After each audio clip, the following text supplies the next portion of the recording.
cumbia.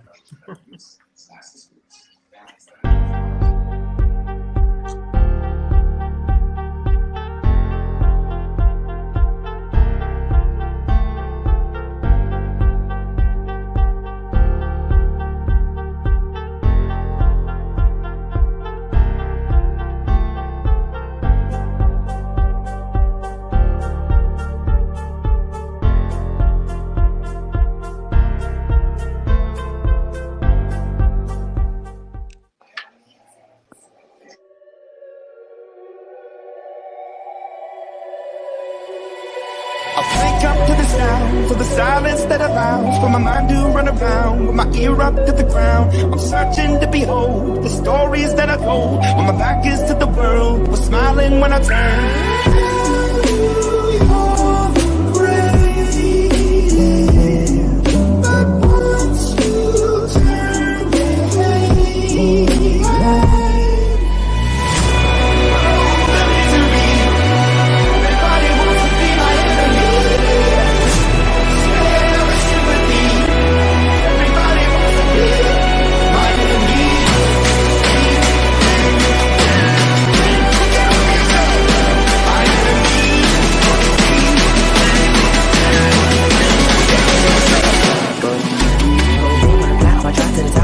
Thinking out the box, I'm an astronaut. I'm blasting off a planet, rocking cause catastrophe, and it matters more because I had it. Now I had a thought about wreaking havoc on an opposition, kinda shocking. They want a static with position. I'm automatic, quarterback, I ain't talking shit.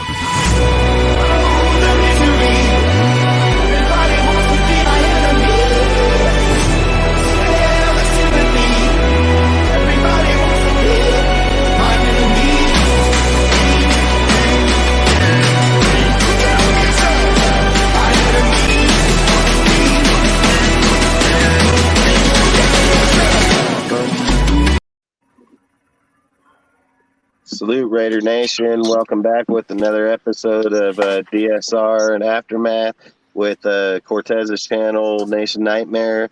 We're here with Sergio, Rudy, Cortez, Seth, and Eric. Appreciate everybody showing up here tonight. We're going to be talking about a lot of subjects tonight. So I think tonight we're going to start off with a Week 11 recap and pretty much go over what happened about the game, everything like that. And we're going to be starting it out with Eric tonight. So, Eric, feel free to start speaking on it whenever you feel like, man. So, recap. We are back in the win column versus Broncos country. And Devontae sure took a ride, didn't he, huh? He's too young. He ain't ready yet. Pretending he wasn't ready for that. Devontae had a great game. Josh had a great game. Carr played good. Max played out of his mind. It's great to see the team playing like this. Even though the record is that we didn't play like that against them. And I'm happy with what I've seen. Now it's on to the Seahawks. Can we continue the same momentum against Pete Carroll and Gino and that, I'll be there. That young but impressive defense?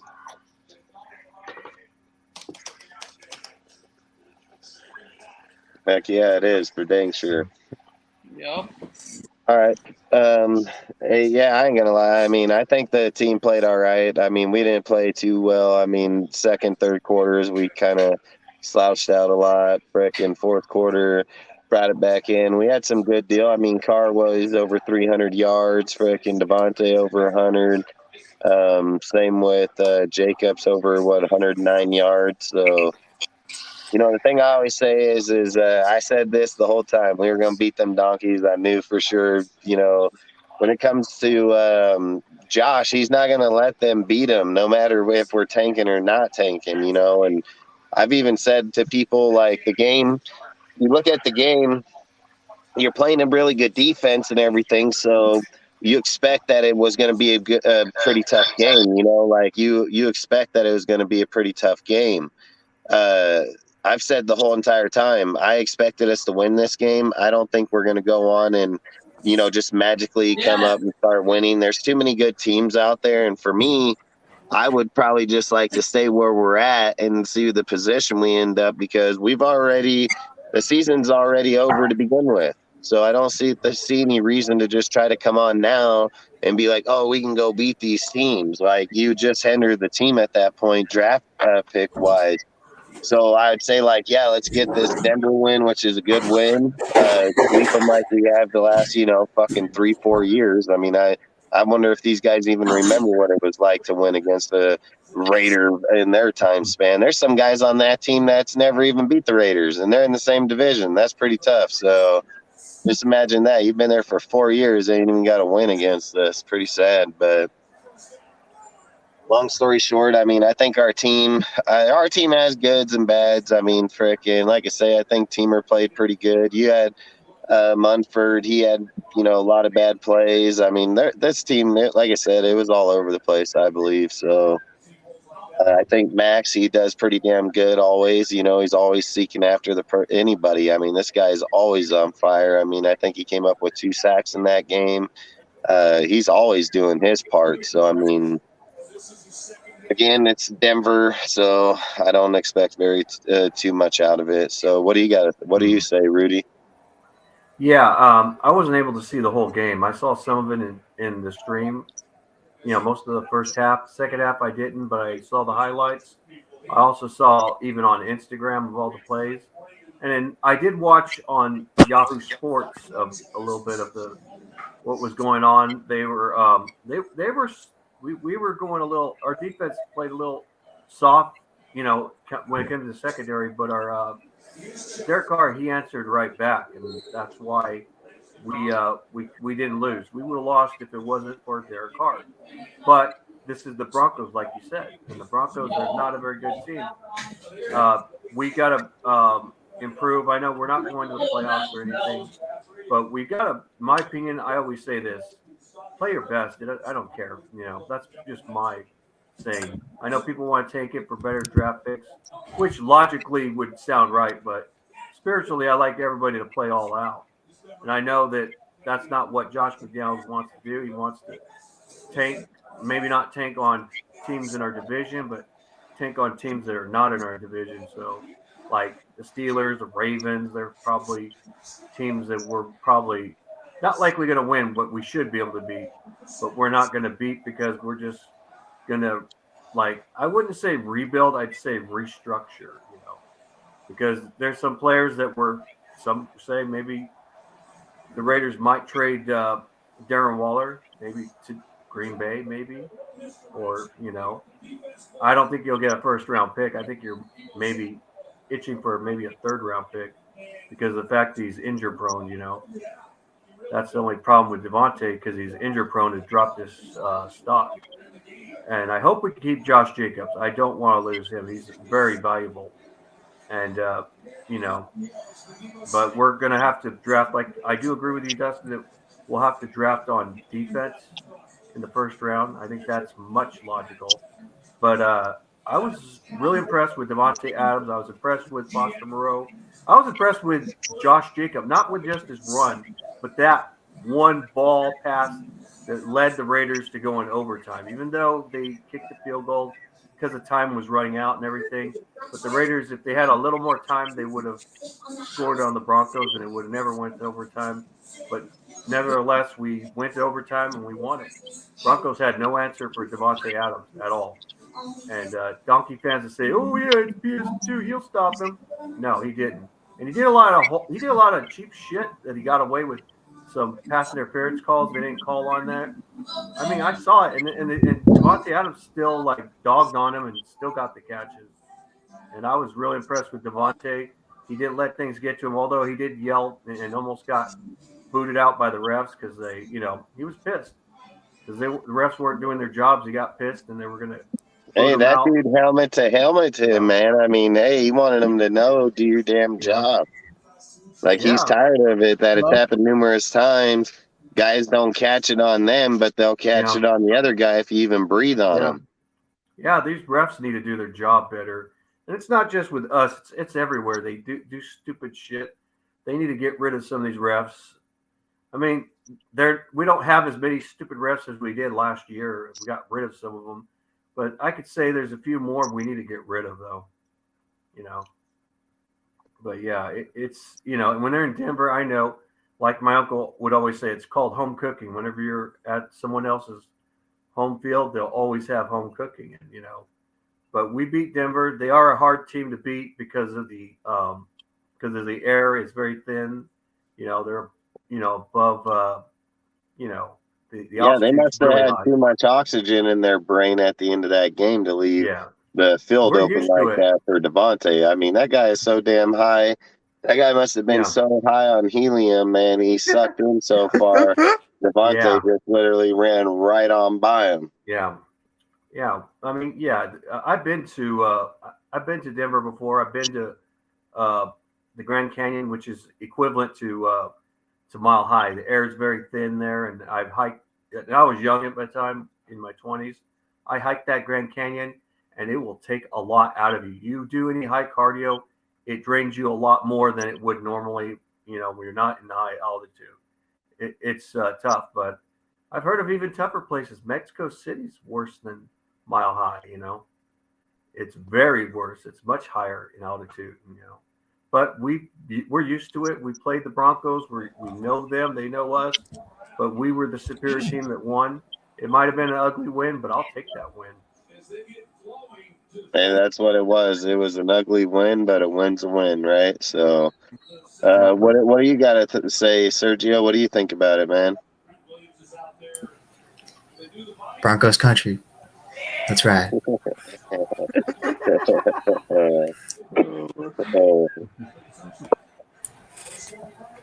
Broncos country. That's right. Nah, I just think it's funny at this point. It's just Hey, hilarious. did you see my now. comment in there, Dustin? What is it? The channel. That's the YouTube channel. Yep, I see it right Yeah. there.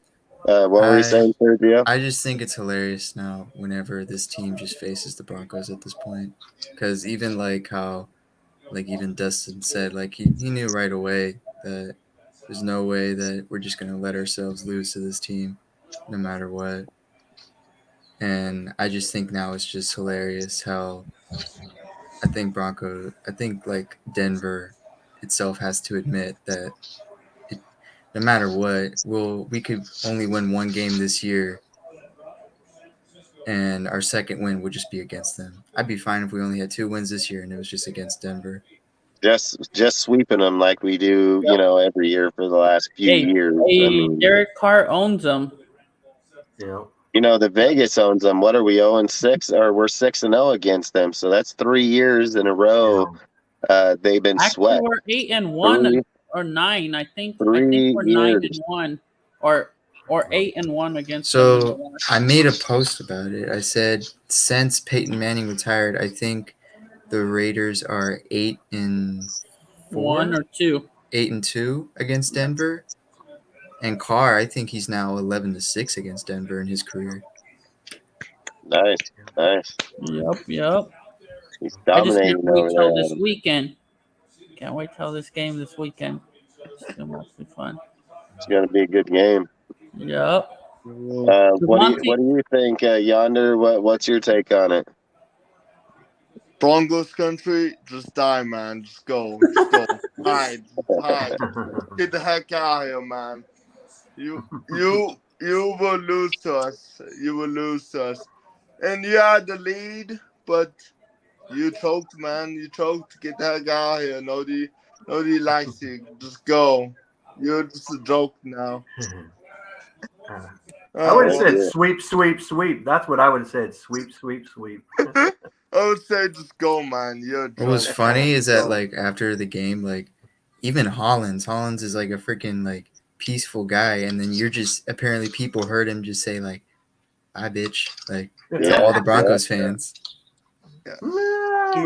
Yeah, it was an intense game though. I told Rudy this during the game. I said I will not be surprised if a fight happens because these two teams are not liking each other right now. Heck no, they weren't, man. I wouldn't doubt it either, and it wouldn't be the first time. It wouldn't be the first time either.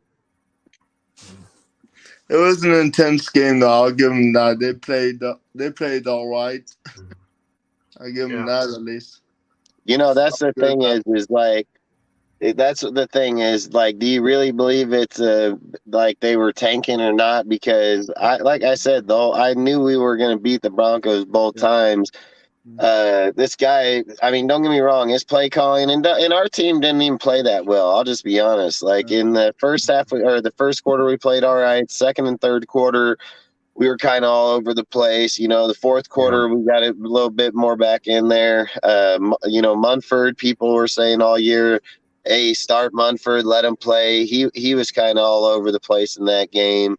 There are numerous freaking people all over in that game. So I don't know. And like I say, Rudy, I agree. Everybody should give their best every single time, but in this point, dude, like you have to look at it from a franchise point too.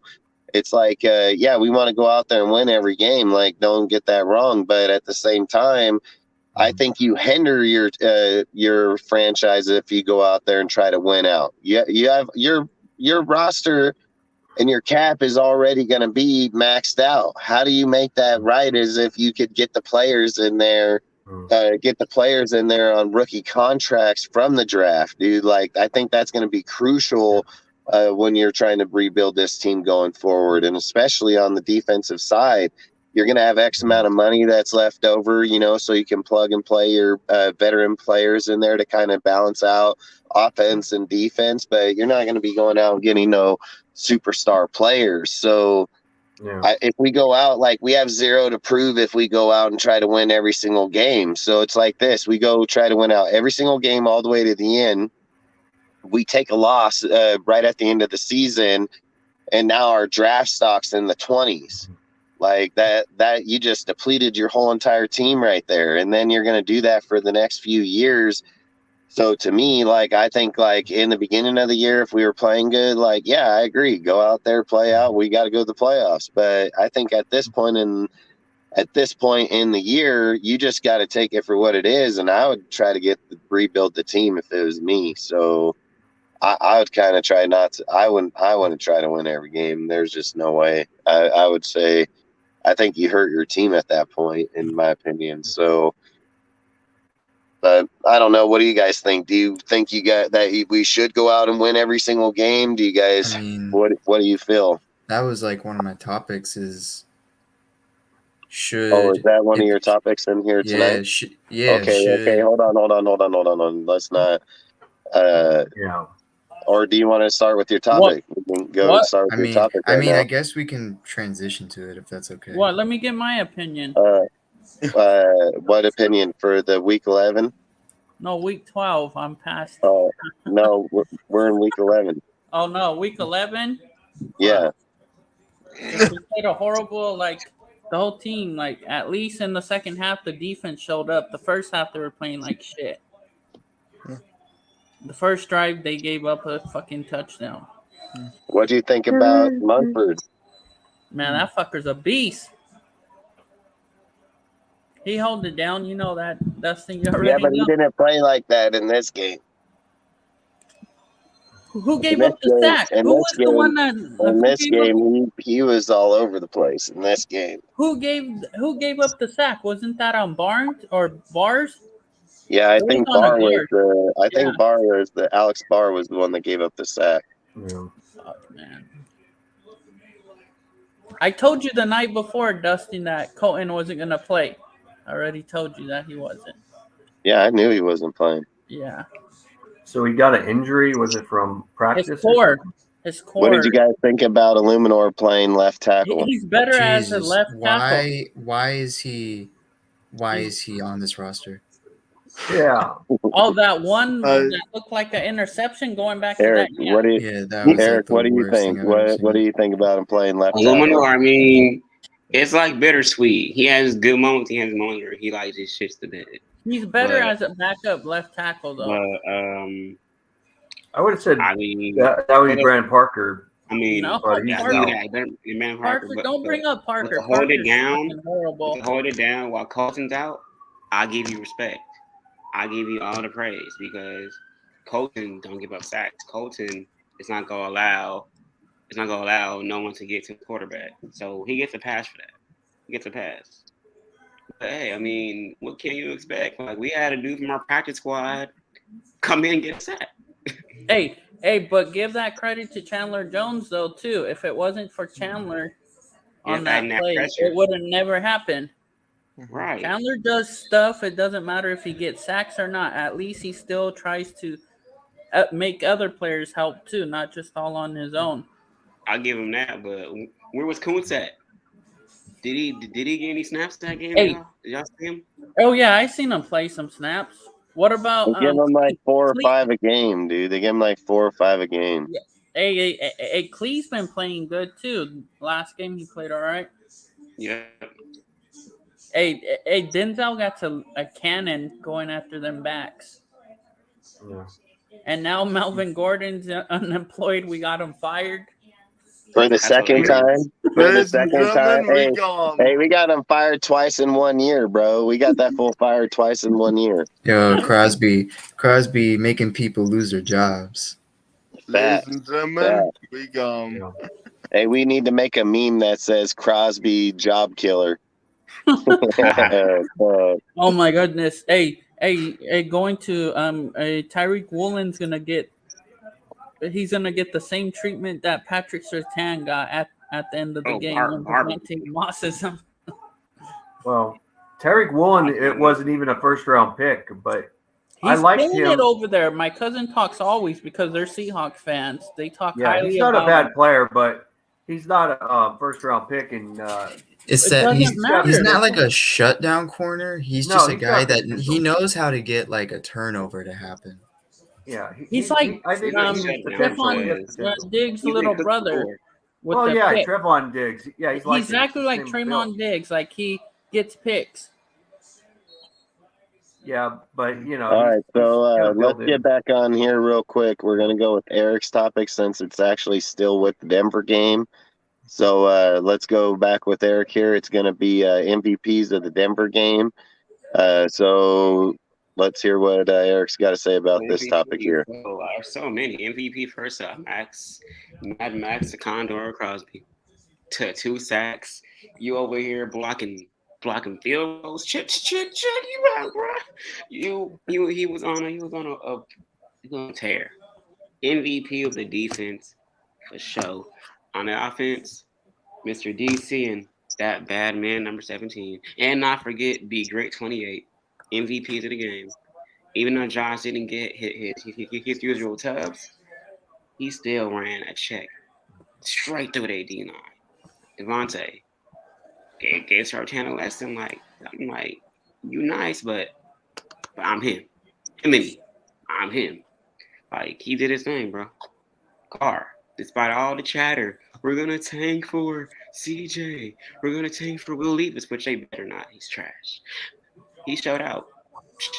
Threw a TD in overtime. It's like in overtime, Carr turns into like a different person. Check down to Foster. You know what? People go, nah. We go send y'all home.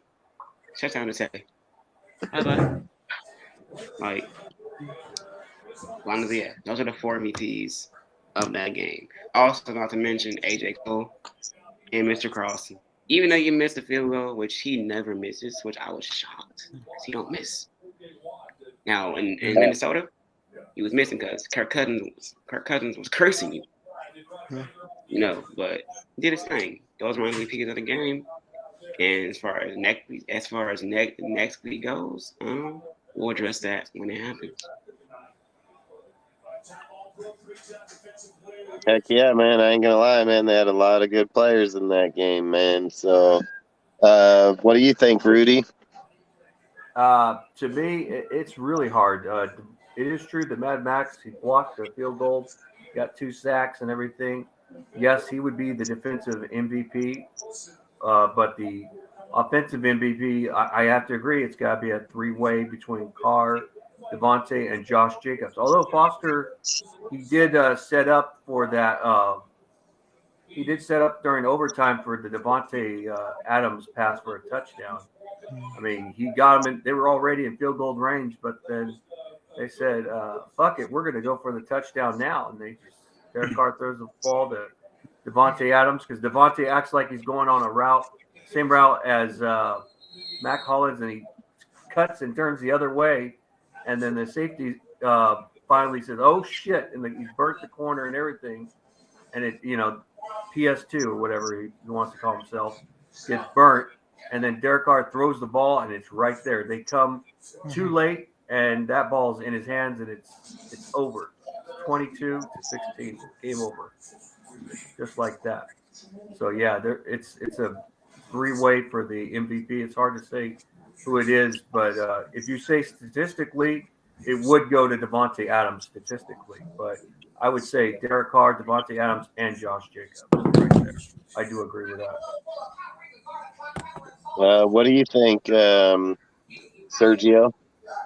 I mean, everyone has already named like the obvious MVP. I'll go like with like the runner-ups. Be like on offense, like Mac Hollins. Like if that ball wasn't going to Devontae, that ball was going to Hollins. And Hollins is just he's like that one guy that's like you're not gonna pay attention to that much, but he'll get going and he's there to get the checkdowns and everything. On defense, overall, I mean, the defense played really good. I mean, they kept getting at Russell Wilson, Bilal Nichols almost getting a sack, Cleve Farrell almost getting a sack. Like they made Russell run for his life on that D line, and it kind of helped out Max Crosby a lot because if you give Max Crosby at least that little bit of support, that's how he can get like 2 sacks a game and can just play lights out on any QB. And I'll say Chandler Jones did really, really good at stopping the run. He did show up in this game a little more than he has in others for sure. Yeah. So who's your MVPs yonder? Probably PS2 for giving us the win. It's freaking dude. But in all seriousness, I would go for. Yo, he's probably lost his elite status after that. Exactly. You leave it to yonder to come out and just popped off. There's no way you come back from that. No, you can't. No, there's no way. Just go, man. Just go. You can't get back. But in all seriousness, though, I would definitely choose Derek Carr and Devontae Adams. I'll be. Right. But probably because of that ending play. That'll be one reason why. Hey, you can't leave out Foster, man. He's the one that got him down that field to be able to do that play to begin with. So yeah, I think you gotta most definitely throw Foster in there. I mean, he's the one that came in clutch when it mattered the most. My hold on to it. There's a lot of people that would choose. I mean, I didn't see the whole game, so I shouldn't say much about it. I really can't say much about it. Hey, it's all good. Frickin' are you ready for my MVP? Yeah, Cortez, who's yours? Devontae Adams on offense. And then special teams, AJ Coe. Defense, Denzel Perriman. You should know why I went with AJ Coe. Oh, yeah. If you guys watched the game. I'm assuming because he puts the ball where it makes it easier for the defense to make the offense go 3 and out. Man, I saw him put it inside that 10. No, it's not because of that. I would know if I would say it goes I know, into but overtime. And the overtime when he goes, he won the toss, and what did he do? He looked over, and then he told the official where he wanted to receive it.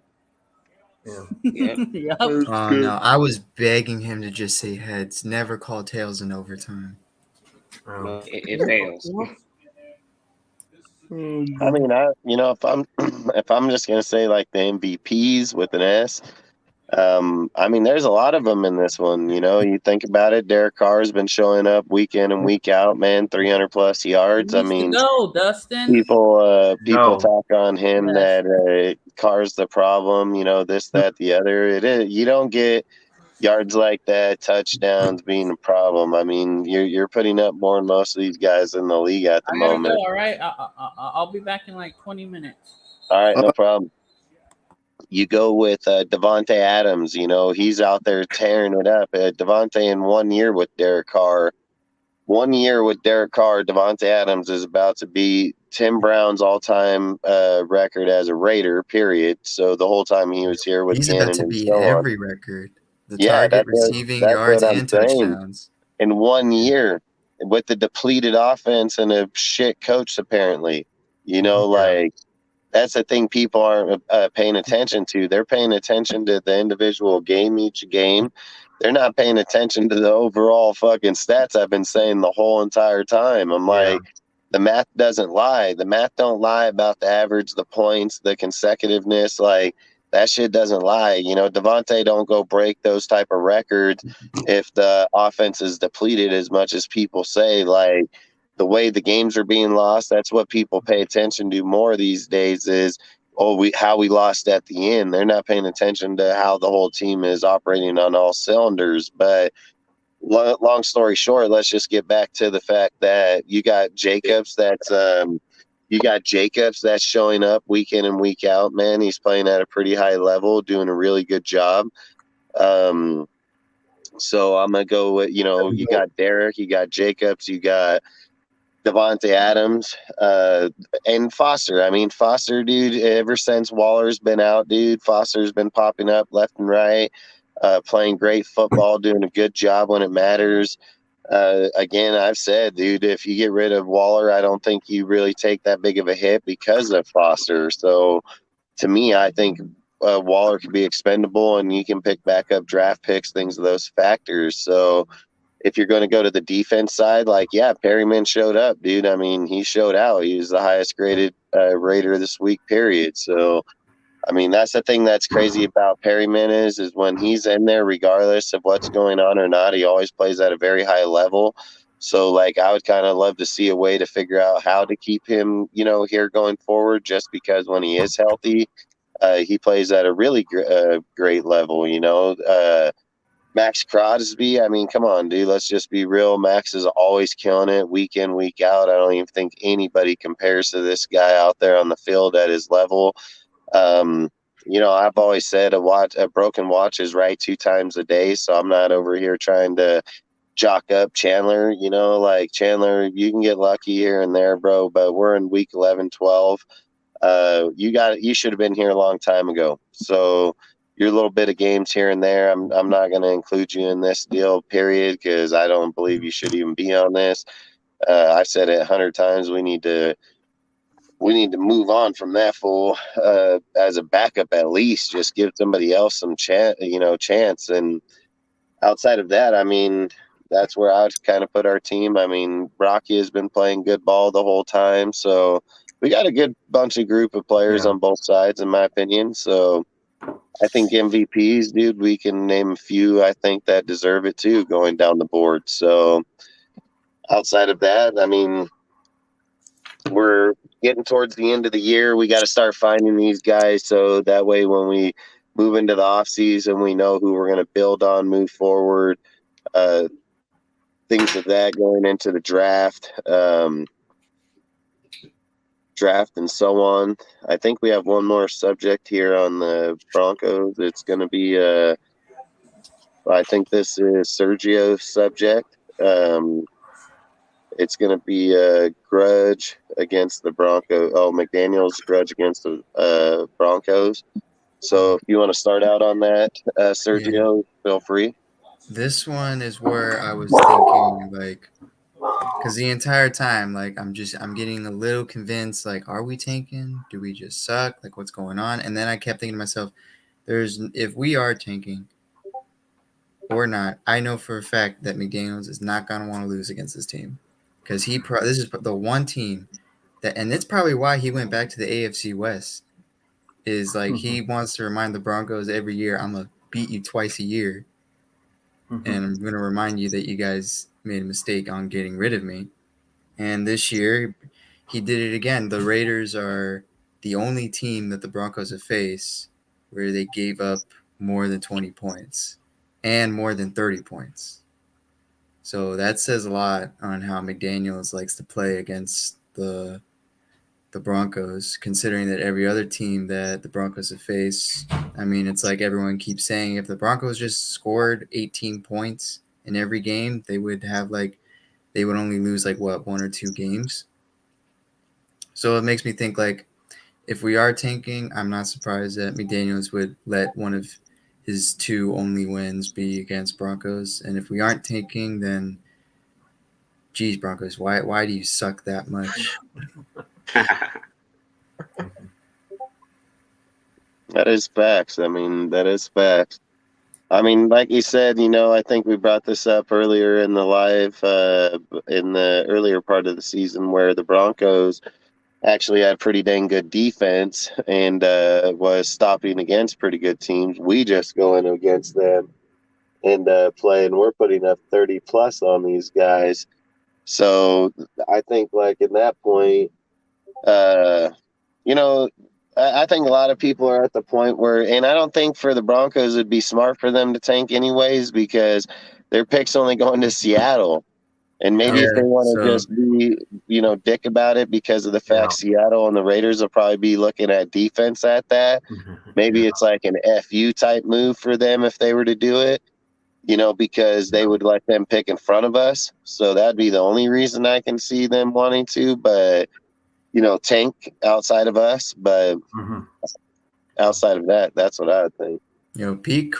Pete Carroll finessed the crap out of the Broncos. Yeah. Basically said, give me your entire future for this QB that's going to suck. That is facts. That is facts. Yeah. What do you think? Rudy? Yeah, I think the grudge and everything, and there's all kinds of grudges besides Josh McDaniels against the Broncos. I think he's going with the Raider grudge. The Raiders want to do is they want to make a contribute that they own the Broncos, even with Russell Wilson. They thought they upgraded, they didn't. Russell Wilson went to the wrong team. He fits better where it's a lot of play action. They don't do play action that much. They have a worse O-line, much worse than Seattle's O-line. They screwed up, and Seattle, they got the benefits, the fruits of the labor. And the worse the Broncos get, the better draft picks Seattle gets. And they had to give away Bradley Chubb so they could try and get a first round pick and everything. And that it's just but you're picking. Did they give up their first round pick, Miami? I think Miami. Yeah, I think. So I mean, if they make the playoffs, you got a 26 late plus first round pick. Well, you know what I mean? They want at least a first round pick. They know that that's the best they're going to get is a first round pick at best if they get one. And a team that's going to be good, I guess, they'll say, you know what? Bradley Chubb is an equivalency to a late first round pick. That's what he is. And that actually is a less risk move for the Miami Dolphins. So it really doesn't hurt them that much. But Seattle, man, they get a shitload of picks and everything. Also, another team that got a lot would be the Houston Texans.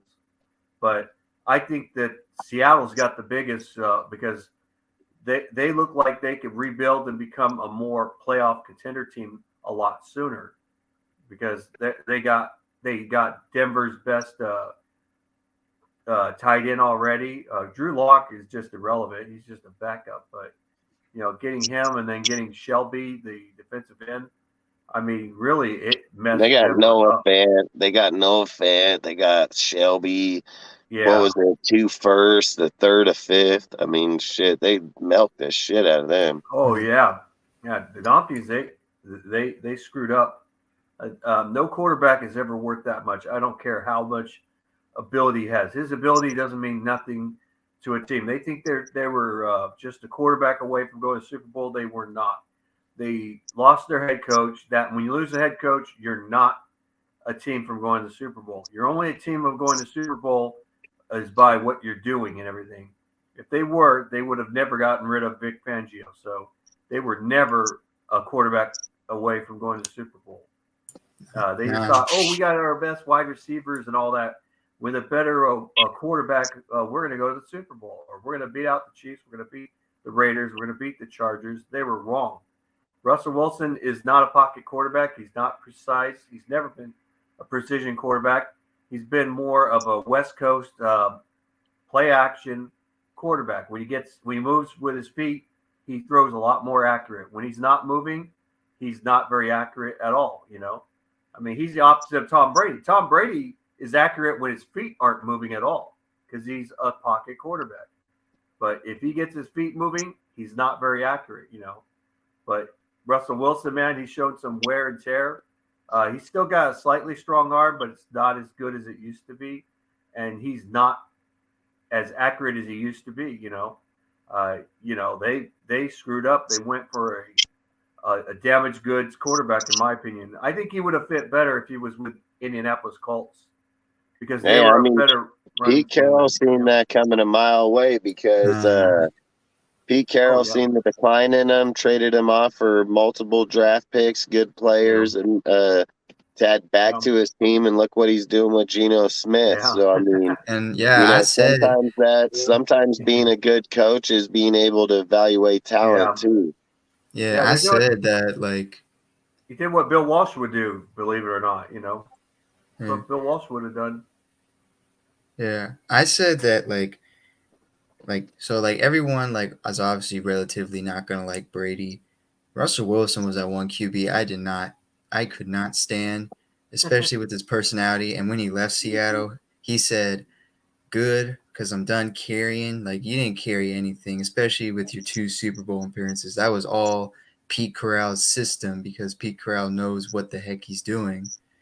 And when he got rid of you, team got a whole lot better. Right now, if it weren't for the Broncos, Seattle wouldn't have MVP candidate, defensive rookie of the year candidate, offensive rookie of the year candidate. Like they got all 3 right now with Kenneth Walker, Tyreek Williams, Geno Smith.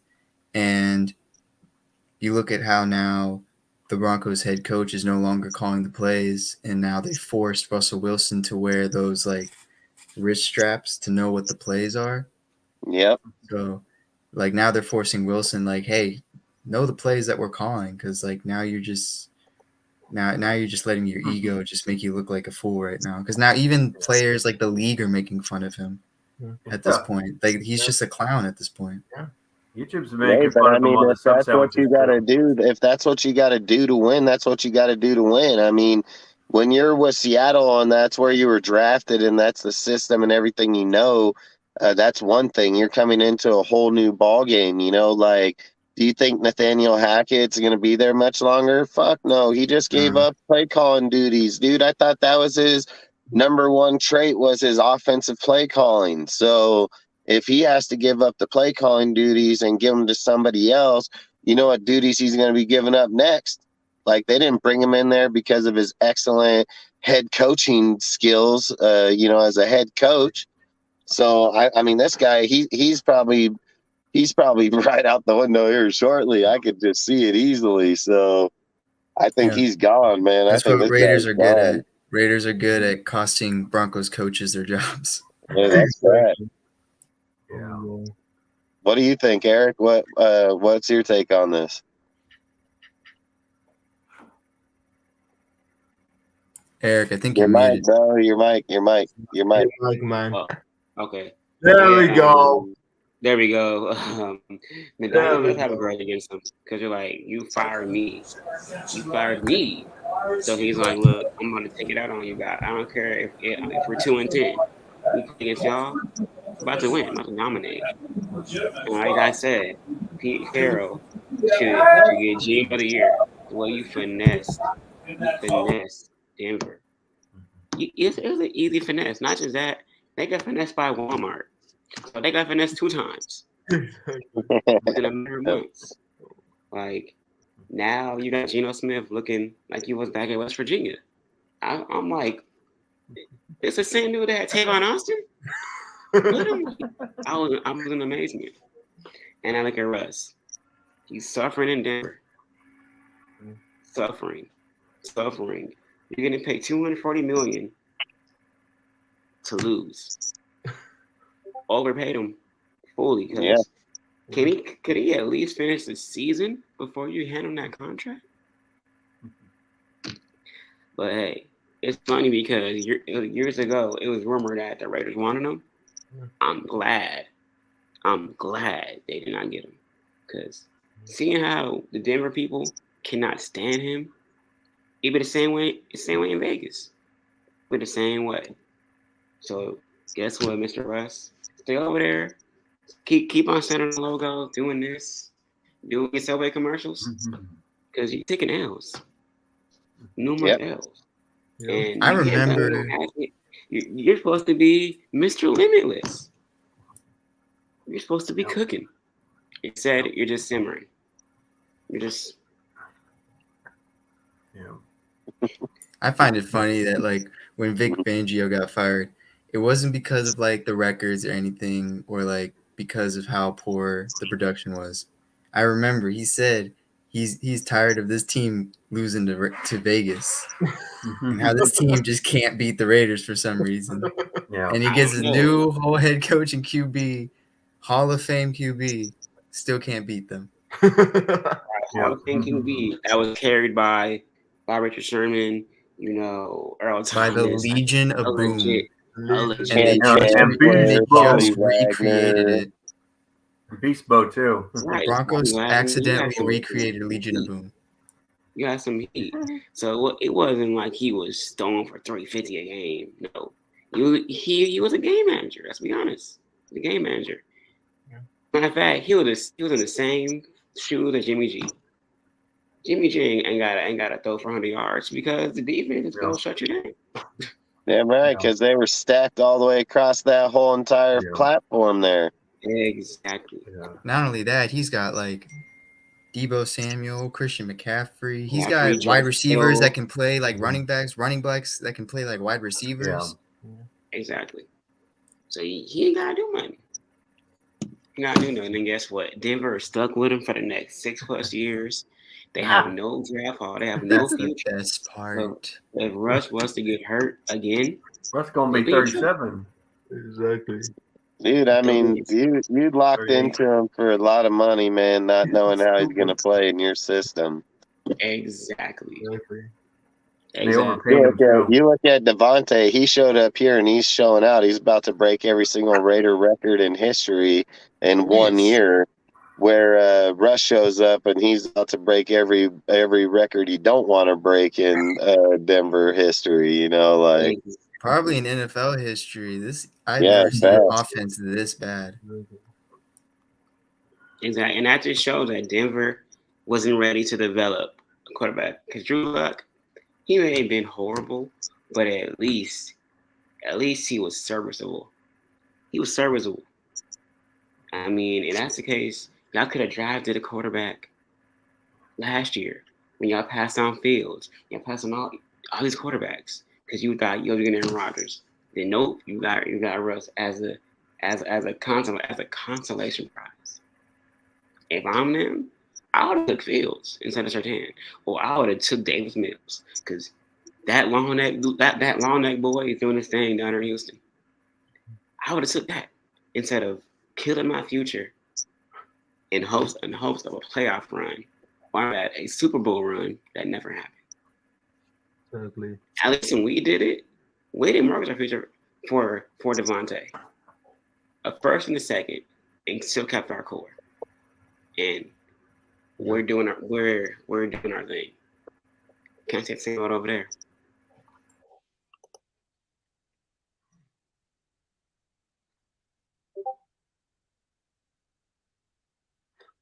Nope. I mean, that's facts. I mean, like I say, I think I said McDaniels, I've said this from the beginning of the year, he's not going to lose to Denver. Like, he's not going to lose to him because of the fact that was the team that cut him. That was the team that fired him.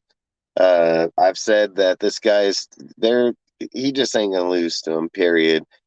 I think every single time we play them, it's going to be a grudge game. So, I mean, I think they can get used to that, which is a good thing because only keeps our record intact when it comes to the Broncos, just beating them donkeys all the time. I mean, that's what we do best is just put beatings on them donkeys. So outside of that, I'm not going to say it was like the greatest game, the greatest victory, because it wasn't. A lot of things came together at the end of that game. So again, I'd say we're there, playing wise, but I still think we're a long ways away from being anywhere from being great. Yonder, what do you got to say, bro? All I can say is this: the Denver Broncos are finally what they should have been. Trash.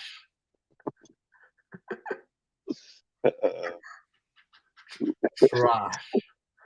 That's all I'm It, going mi- to say right there. it might have not have been the best game, but that was probably the best overtime I've ever seen because I never seen us finish in overtime like that. Yeah, Like we only had like what 4 plays, and we just ended the game like that. I was shocked how quickly we ended that game. exactly. Oh, fun. That's the reason why I said that. Yeah, I think frickin' Broncos and us, we both have places to grow for sure. I mean, like I said, with the whole Russell Wilson deal, I mean, they're screwed with that dude. I don't think he's going to work good for their organization. Now you're going to have to go get another head coach. But see, there's a difference when Pete Carroll drafted Russ, that's his guy. So he has to go through that, and he has to prove a factor that his player is going to be good drafting. So you kind of have this edge on you that you got to prove that he's going to be good. Ever since Pete let go of him and now Hackett has him, that's not Hackett's guy. That's not his deal. You're taking somebody that you think's going to work in your system, but let's be real. I mean, I don't even know what the hell he was thinking about it when he looked at the way that Aaron Rodgers with his MVPs, and then you're looking over here at Russell Wilson. Like those ain't even the same damn players, so it don't even make no sense. So when you're looking at like kind of player remnants of that, you would think that Hackett would have kind of went after a pocket QB to fit his system a little more, especially with Judy, Sutton, and them, because that I think that would have worked a lot more. But the thing is like, what are you going to do with Russ if you're trying to turn him into that type of player? And I know people want to play till later in their career, but let's also be real. Russ is a shorter player. He can't see over the top of the offensive line a lot, dude. He has to move out, get to the outside, right or left, to kind of get over, to see over it, to go. And how much longer is he going to be able to do that? I mean, and are they going to allow him to do that? Because the way I look at Russ is the way Russ would be very dangerous is if he goes back to that run mentality. He's hard to control when he's in that rushing mentality all the time. And he can get out, and he has legs, and he does have good vision in that stuff. But if you're going to play him like, Aaron Rodgers in the pocket, guess what, bud? It's going to be a long 7 years for you, because even after our guys come and go, we're still going to kick the shit out of you because you ain't going to be able to run, and he's still going to suck at passing. So long story short,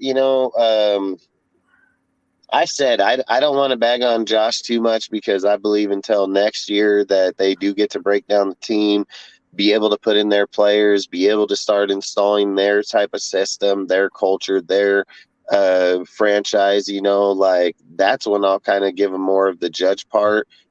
This game for me, I mean, I just had a feeling we're going to win, and it was still a shit-ass game. So grudge game or not, it was still shit. So that's pretty much a fact. So outside of that, I mean, I don't know what more to even say about it.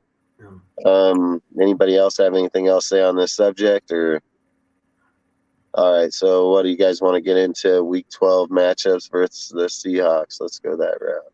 All right. Who wants to start first in this one here? Anybody picking? All right, I'll do it. Rudy, you can go first. Yeah, I think with Seattle, we got to look at it like similar to like we did with the Broncos a little bit. Their defense might be actually better than what people thought it would be. They're a little bit more pass rush. So to us, we've got to do is we got to mix up the run and the pass game. But we don't want to do is give up the passing game. But we don't want to just be one dimensional with Seattle. And we got to put pressure like believe it or not, Denver did put some pressure on Geno Smith when they played, but they've gotten to be a little bit of a better team than they were before. So, we've got to do is we got to put the pressure. I don't think they're a really run offense. They're more of a passing team. So we got to do more blitzing, do a lot of, I would like to see a Meek Robertson blitz on the strong side and everything. And I'd like to see more of that, and do some blitzes, do some disguise blitzes, get Mad Max involved. I think that with Seattle, I think it'll probably be a close game, whether we win or lose. But that's my opinion. I think it will be if the Raiders can play, even though they're not playing at their best, and plus they have a few injuries and everything. But I think it's going to be a close game. It may not even be like Denver. It could be like a 14-10 game or something. It could go either way. It could be Seattle beating us, or it could be us beating them. But they're a pretty good team. I think they're going to be even a better team next year, though. So I would say just mix it up, get that Devontae Adams and Derek Carr connection going, and we could beat these guys. So you think that we can go into Seattle and get this dub up there, huh? I think we can, but it depends on the coach. If he's going to take it, then we'll probably just play not all in, and it'll probably be just a close game, and we lose. We could be like 14-10 or something, Heck yeah. So what do you think, Yonder? What's your point? What's your view here? I think it's going to be a good game. The Seattle has some good players. We also have some good players. Yeah, I think it'll be a close game. Like 17-14, kind of like the Tom Brady Super Bowl. Do you think we're going to go in there and put a beat down on them, or what do you think is going to happen? Shit, I hope so. I hope we beat them. Yeah, I know it's going to be a close game, I think. It'll be Passing or running? probably a running. We'll probably run a little bit and then pass more. And, yeah, I think that'll happen. Heck yeah. Somewhere of both. Just a little bit of both. Just a sprinkle of both. A little sprinkle of both? Yeah, sprinkle of both. Heck yeah. Yeah. What do you think, Eric? Well, for me, I think we can definitely get it done. Because one thing about the Seahawks, they do have an inferior D-line. Like, even though the Chargers, even though they spanked the Chargers, Khalil Mack got to Geno. And I got a feeling that Mack's going to have another great day of domination against their D-line. And then as far as we go, I got a feeling Mr. Tay will cook up Mr. Woolen. He's gonna give him his legit welcome to the league moment against that matchup. It's gonna be great. And then on their side, DK, I personally don't know who might be on him. He might put Hobbs on him because he's gonna be healthy, or he wants someone bigger. He may put Everett, but we're gonna be able to see these great matchups. But I got a feeling we're gonna win our individual matchups. Like for Carr, he should be able to dominate against them because that team is basically the same. But he's added a few more people from that Denver trade and built through the draft. But we should have no problems beating them. Like, we should not let Geno Smith treat us like the Chargers did. No, that ain't happening. Geno ain't taking up for no 30-yard touchdown or no. No, that ain't happening. Max ain't letting that happen. We have no problem going there, getting a W, and silencing all this Geno MVP talk. Mean Hines, and all that. But we should dominate them. I have a lot of faith in this team. So come Sunday, Carr should cook them for about, say, 330. Devontae, 2 tubs. Josh, 106 and a tub. Max, 3 sacks and a forced fumble. Just straight domination. Man, you think we're gonna go in there and just kick the shit out of him on the real? What's Carr gonna have? We didn't get your Carr's numbers. Oh, I did. I said Oh. Carr like 330, around 330. Nice. Because that's basically like his average in a way. 330, somewhere around that area. He goes in there 332 touchdowns, boy. Woo. Woo. Gonna be how are people gonna say this guy sucks if he keeps putting up numbers like that, you know? Right. You can't say he sucks when you're putting up that level of numbers. Like, sure, the wins may not reflect it, but you look at his individual performance, he does ball out, and he should play very good against this Seahawks defense. Because once Devontae gets separation, it's a dub. Once Josh gets a lick of open space, open lane, he's taking off. If we can just contain DK and Lockett and them and Goodwin and Kenneth Walker, they're all great. They're good in their own, but we should be able to contain them. We should be able to beat them at their own game. Because I watch a lot of Seahawks games. I noticed that they like to use Kenneth Walker in the passing, slightly in the passing, and I like to use him as their workhorse. And with DK, they like to use DK sort of like how we use Waller, line him up in the tight end spot and have him either do a slant or a go route, but we should be able to beat this team. Carr should dominate once again and get us another win. And from there, whatever happens. I personally feel that Carr should have another great game. He goes out there and has a 330 game. He's gonna have a real good game, and people are gonna not be able to talk that shit, just like they shouldn't be talking on him to begin with, because he's been doing a pretty good job with where we're at right now. So if we can go in there and hold into there, does there anybody know, did the Broncos and the Seahawks play this year already?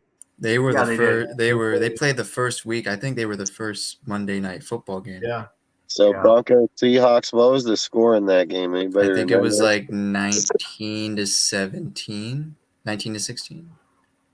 19-16. How the game ended was really hilarious. I was watching it where Peyton Manning was watching it. So Broncos had the ball last, and then I think they had 3 timeouts still. And then Peyton's like, all right, go down the field, waste clock, because they had 3 minutes left. Get a touchdown and score a field goal. The entire time, they did not call a single timeout. And I think they were at the 50 or the 45-yard line. And they just straight up just had their kicker try to kick like a career-long field goal. And he misses. And then when the Seattle Seahawks had the ball, that's when the Broncos finally used their timeouts, and then Peyton Manning's losing his mind. He's like, "Yo, what the heck is this team doing?" That's the thing is so it was what did you say it was, 17-19? Yeah, I think it was 17-16. Okay. Seattle beat them by 1 point. 17-16? Yeah. So you figure you go into 17-16 Seattle. We've beaten the Broncos, I think, 30, and then this one was 16, 19, or no, it was 16, so 22. Yeah. So it's like technically we should go into Seattle and kick the shit out of them, but thing is, we're probably going to go into Seattle, and Seattle's just going to put the beating to us the whole entire time. We're going to come back in fourth on them, dude, and lose it in the end, because that's what we've done the whole entire time. Yeah, Seattle did it though. They're not like the team they were before. Do you They think the actually did it. offense that the Raiders' offensive line is good enough to compete against the Seattle defense? I think so. The only teams I would worry about would be the Pittsburgh Steelers and the Ravens. Those are the teams I would watch out on defense. Yeah, for So this game, for me, I think we should focus more on Jacobs in this game because the Seahawks aren't that good against the run, and I think that's where you utilize Jacobs, and probably that's when you finally try to do your quick plays and your screen plays because you don't want to risk trying to do. Maybe you, if you want to, you can, but I don't think you want to go like a lot of play action or try to make big plays happen because yeah, more I like don't know. drag routes and Yeah, stuff and what's planned. because Seattle's defense is just really good at getting them turnovers during the passing game, and then their offense, you just got to stop their rookie running back. I mean, at least the defense was able to contain Texans Demon Pierce a little bit, but I don't know. Hopefully, they can contain Kenneth Walker a little bit. Because if they can contain Walker and they're going to force Geno to throw the ball more, maybe that'll benefit the team a little more. Heck yeah. Do you think the Raiders have what it's going to take to go into Seattle and beat them? I don't know. It's either going to be like a little bit of a shootout where like maybe like the Raiders offense like does what they did a little bit, but better against the Broncos, but the defense can't really stop the rookie and DK Metcalf and anything. Or maybe it's just like that game, like Rudy said, where it's like maybe 23 to like 25, and all you need is a field goal, and you somehow mess it up in the end.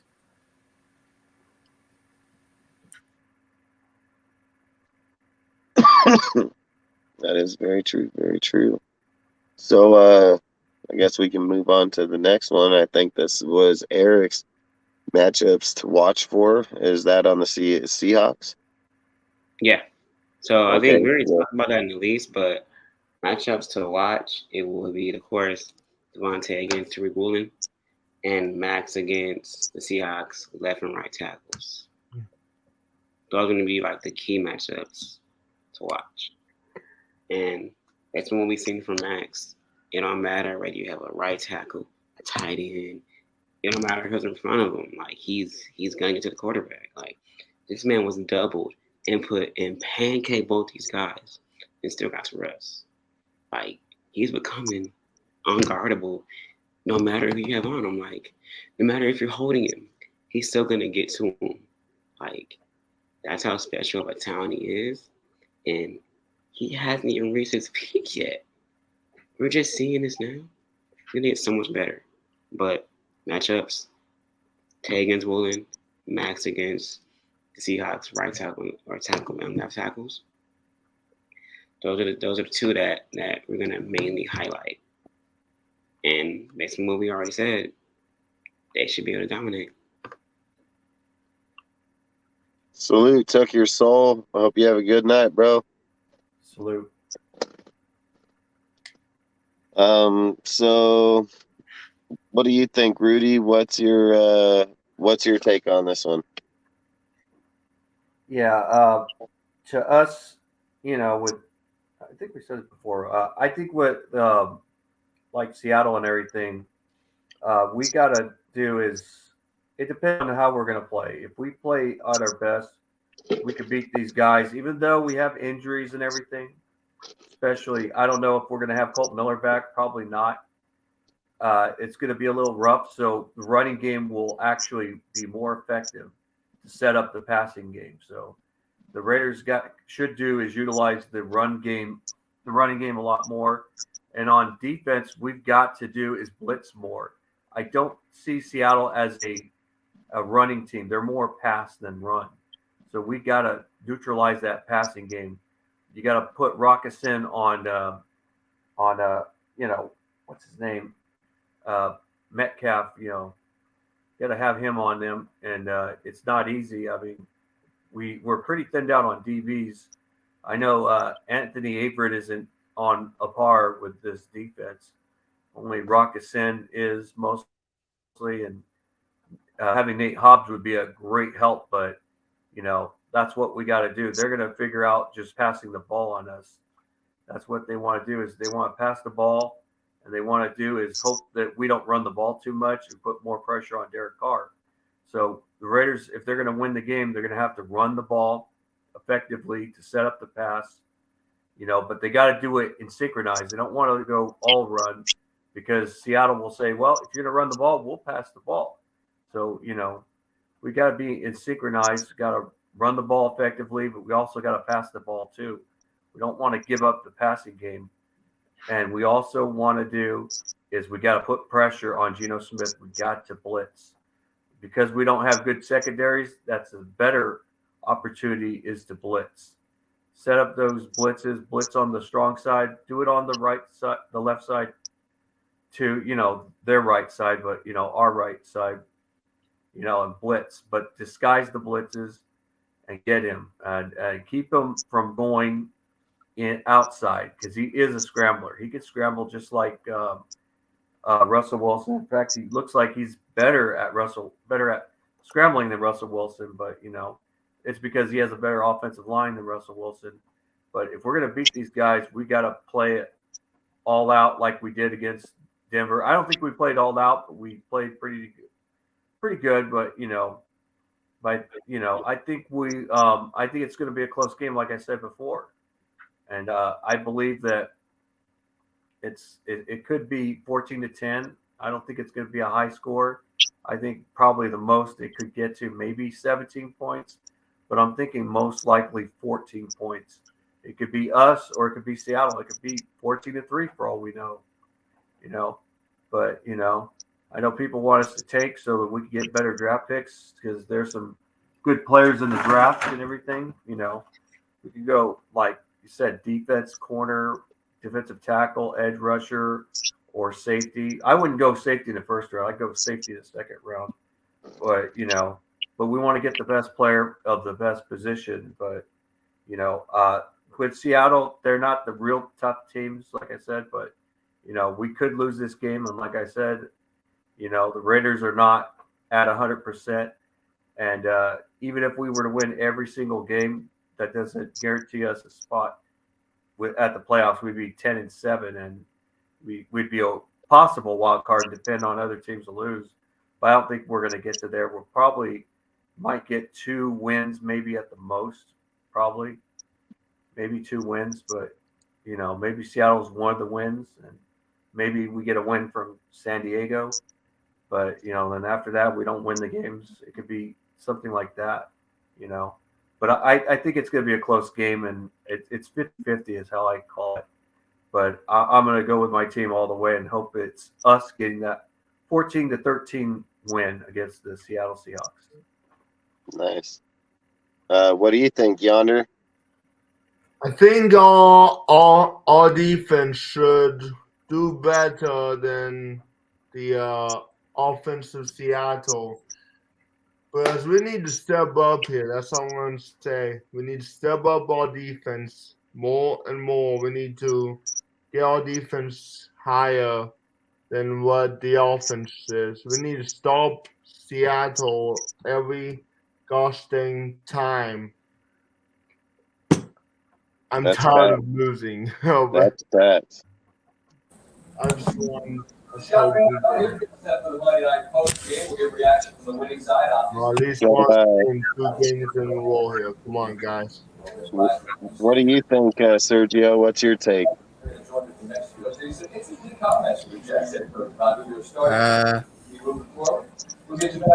don't know. I mean, it's kind of like I said earlier. It's like I feel like we should just focus more on like the run and like the screenplays.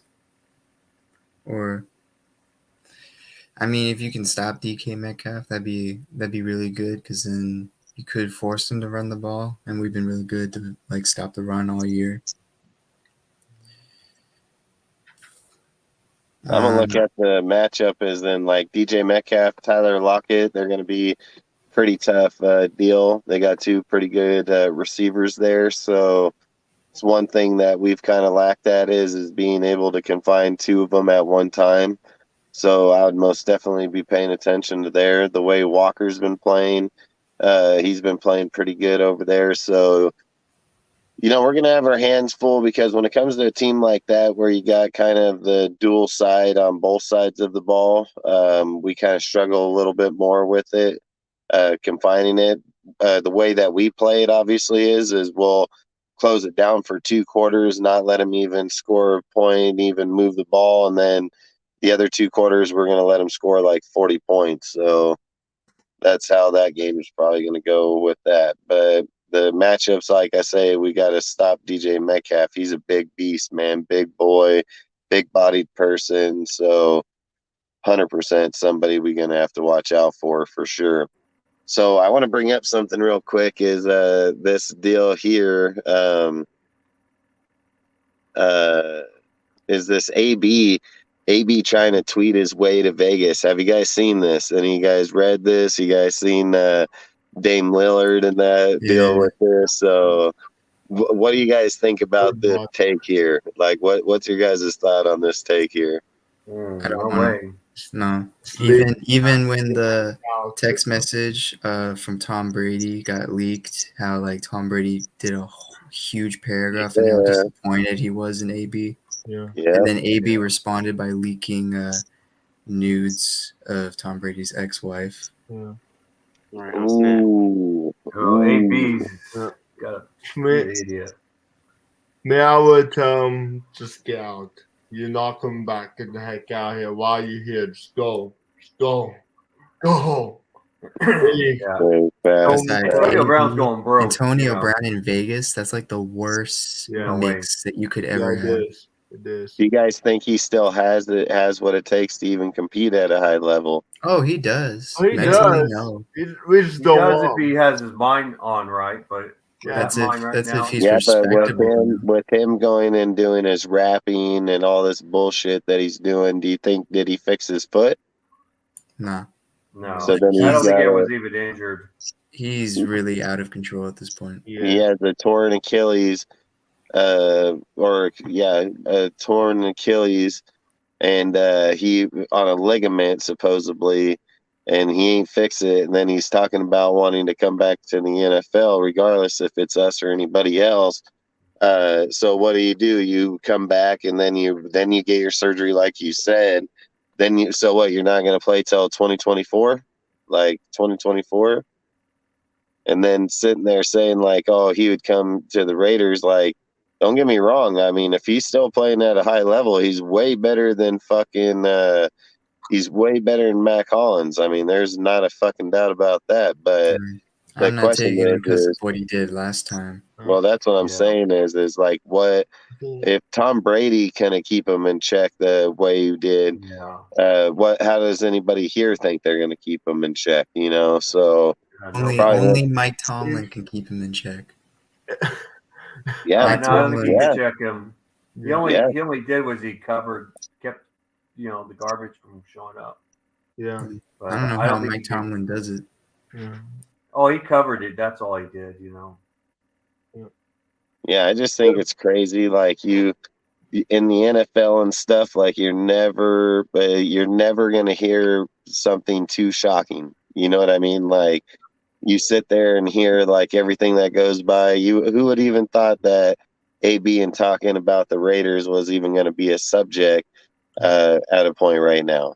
Like that's the thing I always sit and think about is the subjects that tend to come up throughout the year. Like why with him, with Dame and the Raiders, and then like, let's say, when was that? How do we know? Like, is there a way to prove when that message, like, was it recent? Was it old? Like things of those factors. I don't know. I mean, I wouldn't want him on our team for sure because, he's just not who we are, for one. It's like he's not a Raider, so I would just say like straight up period. I don't care what his production was in Tampa when he won. That's not here. And I think like had he played with Josh, he played with Josh over there in the Patriots and stuff, so he'd probably have a little bit to it. But I've always said like we got to quit hanging on in the past and move forward with new young players start the Raiders a different direction than Also, one has been going in for the longest time, getting nothing done. Also, after the Ruggs situation, this franchise is trying very strictly to make sure that doesn't happen again. Yeah. So they're not going to want someone that can poorly influence the locker room. Yeah. Well, Respect. one thing about Ruggs though was that he wasn't a bad dude. He didn't have off the field issues. He just did something stupid because he was always he did charities when he was with Alabama, so he was a upstanding person and everything. But he did something stupid after the Raiders beat the Denver Broncos. He decided to go drinking and driving, and what's ironic is that his best friend died from a DUI hit, and he did the same thing that killed his friend. And and I think when Gruden was gone, and I believe it was you that said this, Dustin, that once Gruden was gone, it opened things up for Henry Ruggs. I don't think Henry Ruggs was a stupid mistake. I just think it was just the heat of the moment that happened, and because Ruggs is a very good player. He was starting to show that he had not done that stupid thing, I think he would have been a 1,000-yard receiver. He had great speed. I mean, I saw Derek Carr throw the ball, and he catches up to that ball. Once he burns everybody, that ball is all his, and he's gone. There's no one that's going to stop him. And he was just a great, talented player that just threw his career over. I think his career is over, and I feel bad for him. I believe Ruggs was going to be one of the best receivers in the whole NFL. Straight the fuck up. Yeah. I think Ruggs was about to be on a level that only other people can believe because how fast he was, how much he was getting out of those routes that year. The year before, he was having a lot of problems in the route running. That next year with Carr, he was averaging a touchdown every single game, damn near 100 yards every single game. So he was pretty freaking good. I mean, I'm not gonna lie, I was actually stoked about. I wanted him out of the picks. I said Ruggs over all the receivers, Judy and CD. I wanted. I would have loved CD Lamb to be there and numerous too. people heard me say that on numerous lives at that point in time. Like I thought Ruggs was the player. He had the hops. He had the speed. He had the route running. Like Ruggs is the real deal. It just sucks that he ain't gonna be here, and that his career is probably over before it ever started. So he had 10-inch hands. He had some big hands for a guy his size. He's being 5'11", but he had like 10-inch hands. Big soft hands for being a not so tall wide receiver. But I thought he had great potential and everything. I always thought that we should have, instead of getting Damien Arnett, we should have traded up and got CD Lamb, and we'd have had both Ruggs and CD Lamb. That would have been an A+ grade draft right there. All right, Eric. Incredible. Yeah, I mean, you go, dude. You good. I mean, after that Ruggs situation, I got really worried about Derek because Ruggs was like, I think the first wide receiver Derek had that was like really young, ascending to be the wide receiver one. And before that incident happened, I remember I saw a video where Ruggs was just in Carr's house and they were like playing a game with his kids and everything, and how during the interview, like after it happened, I thought that was the one thing that finally broke Carr after so much adversity he's been with this franchise. Because he said like he felt like he was like a really close mentor to Ruggs, and he even texted Ruggs all the time, I can drive you home, I can take you home. And Derek probably blamed himself for what happened. Yeah. I just feel bad for him. I just feel bad for Ruggs. No way that was dumb. Everyone makes a mistake. That's how I see it. Everyone can make a mistake. We're all human. But there's DUI, though. It's a choice. It's more of a choice than a mistake. Yeah. Because, even when I was in high school, we had a thing called, and this was the thing. The police officers said this: we're not here to tell you kids not to drink. We're telling you not to drive while you're drinking, or when you're drunk and all that. Because we don't care if you get drunk.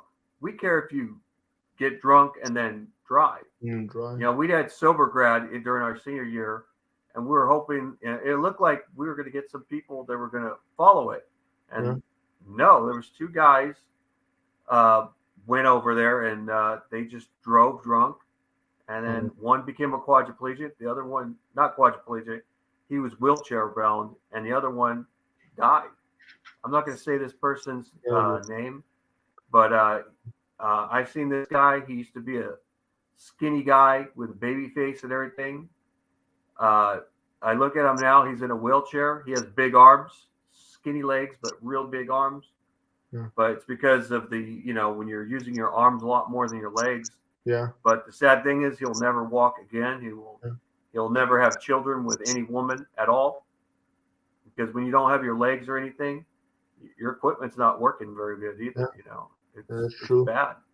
And that's one thing people got to realize, it's a career ending. It's an ending. It can end your life, But, I was going to say this though.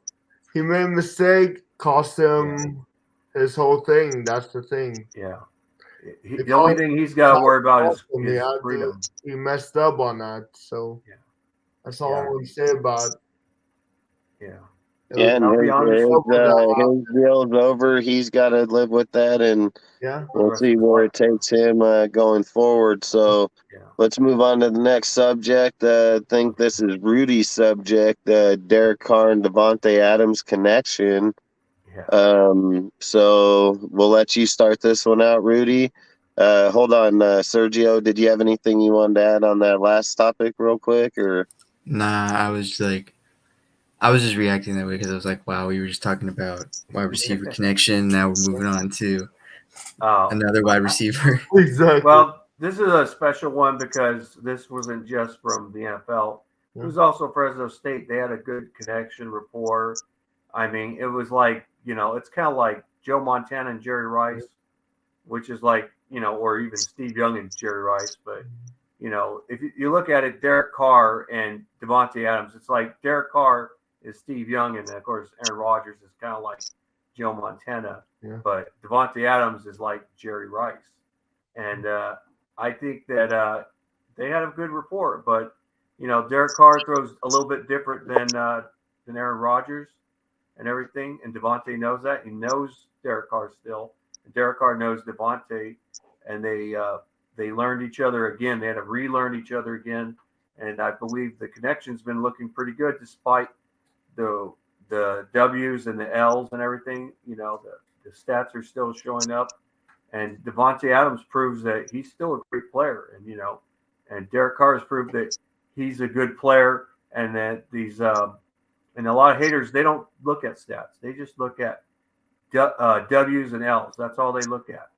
But when I look at Derek Carr and Davante, I've seen that beautiful passes thrown. And Davante's catching them, and he's like making Derek Carr look like he should be MVP of the NFL. But but the offense can't win you games by itself. It's got to be defense and special teams, and But right now, though, I think that if Josh McDaniels can get things going and manage a little bit better, if you can manage this team just a little bit better, yes, the Raiders can get to that point. They can. They can, but I know that he's switching from a Gruden system to his system and everything. It's going to be a little more of a running game team than a passing game team. But, it's a little crazy because I've always been a critic, but I think that the Derek Carr and Davante Adams connection makes everything really entertaining. I think it's the most entertaining of the Raiders, besides Josh Jacobs running people over.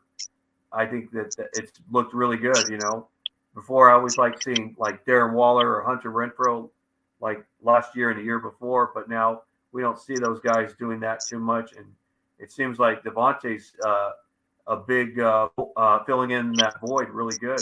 Rodgers looked real average this year. Yeah, he did, because Davante Adams was his better receiver, and he only had average receivers. And I know some people would say, well, look at Patrick Mahomes. He has average receivers, but really they're more skilled, precise receivers than talent. And Tyreek, he was more talent than skill. He was more talent. But then again, you got Travis Kelsey for Chiefs. But yeah, I think right now though the Derek Carr and Devontae Adams I'll be right connection, back, Justin. it's just I think that's what it looks really. I think that's the motivation for Raider fans to keep their morale and everything.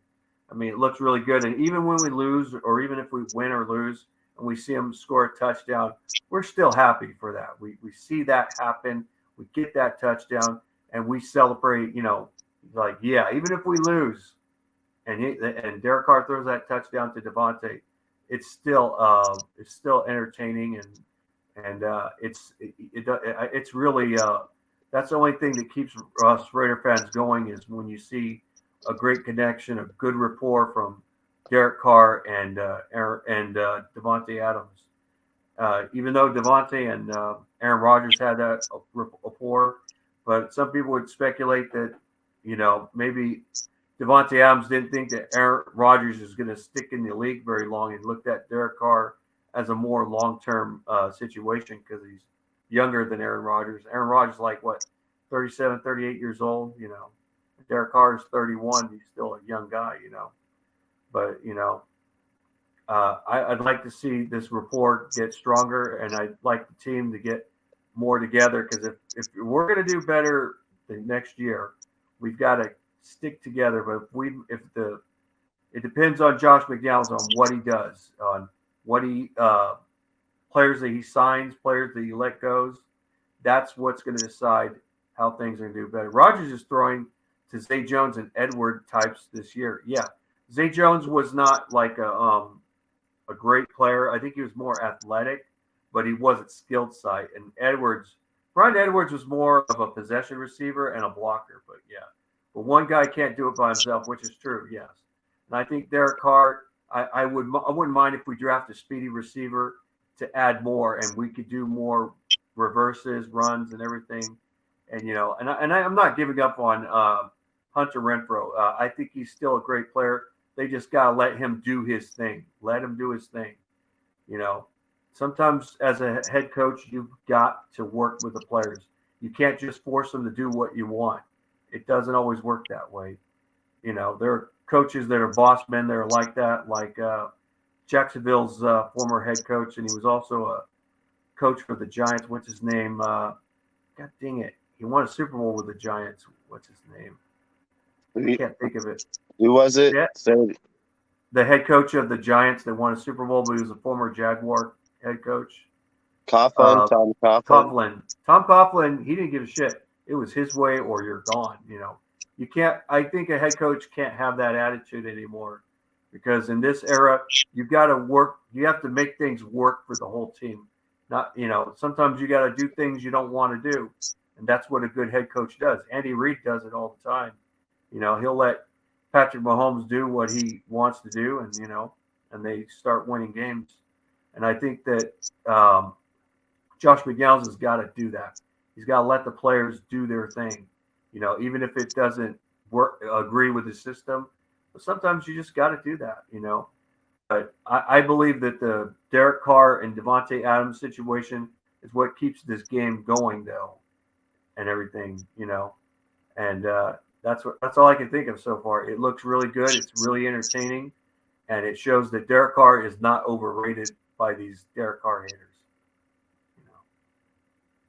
Yeah, I mean, you make a lot of good points about it. I mean, yeah, there's no doubt about it. What do you think, Sergio? What's your take on it? I mean, yeah, the stats say it, that it seems like Aaron Rodgers can't do anything since Devontae's not there, because even right now, so like Derek and Rodgers' numbers aren't that different right now. In passing yards, Rodgers only has 100 more than Derek. Touchdowns, he's got 4 more passing touchdowns. Derek actually has less interceptions than Rodgers. And in quarterback rating, so Carr is rated top 10 in QB rating, while Aaron Rodgers is 29th. So Adams has helped Derek a lot in boosting his skill set, while no longer having Adams for Rodgers, and with just average receivers, Rodgers is kind What's of up, now Jeff? like How you falling doing? off a cliff. Popping. Sorry, What Sergio. are you saying, Sergio? Yeah, that's fine. No, I was just saying how like since now Devontae's gone, it seems Rodgers is falling off a cliff while Derek has kind of been elevating and probably will have better numbers than Rodgers this year because it's what seems like it seems like what the numbers are being paced to right now because Rodgers and Derek's numbers aren't that much different. And Yeah, everyone it's like complaining. Go ahead. Yeah, sorry. And everyone in Green Bay complaining it's because he doesn't have Adams. He has average receivers and rookies. He's just dealing with what Derek has dealt with for a couple of seasons. Just even last season, besides Hunter Renfrow, he had Zay Jones, who's never had a 100-yard receiving game until Derek was throwing him the ball, and Brian Edwards. And Brian Edwards, as much as I like his size and his athleticism, this dude somehow cannot get separation. Some way, somehow, how do you not get separation?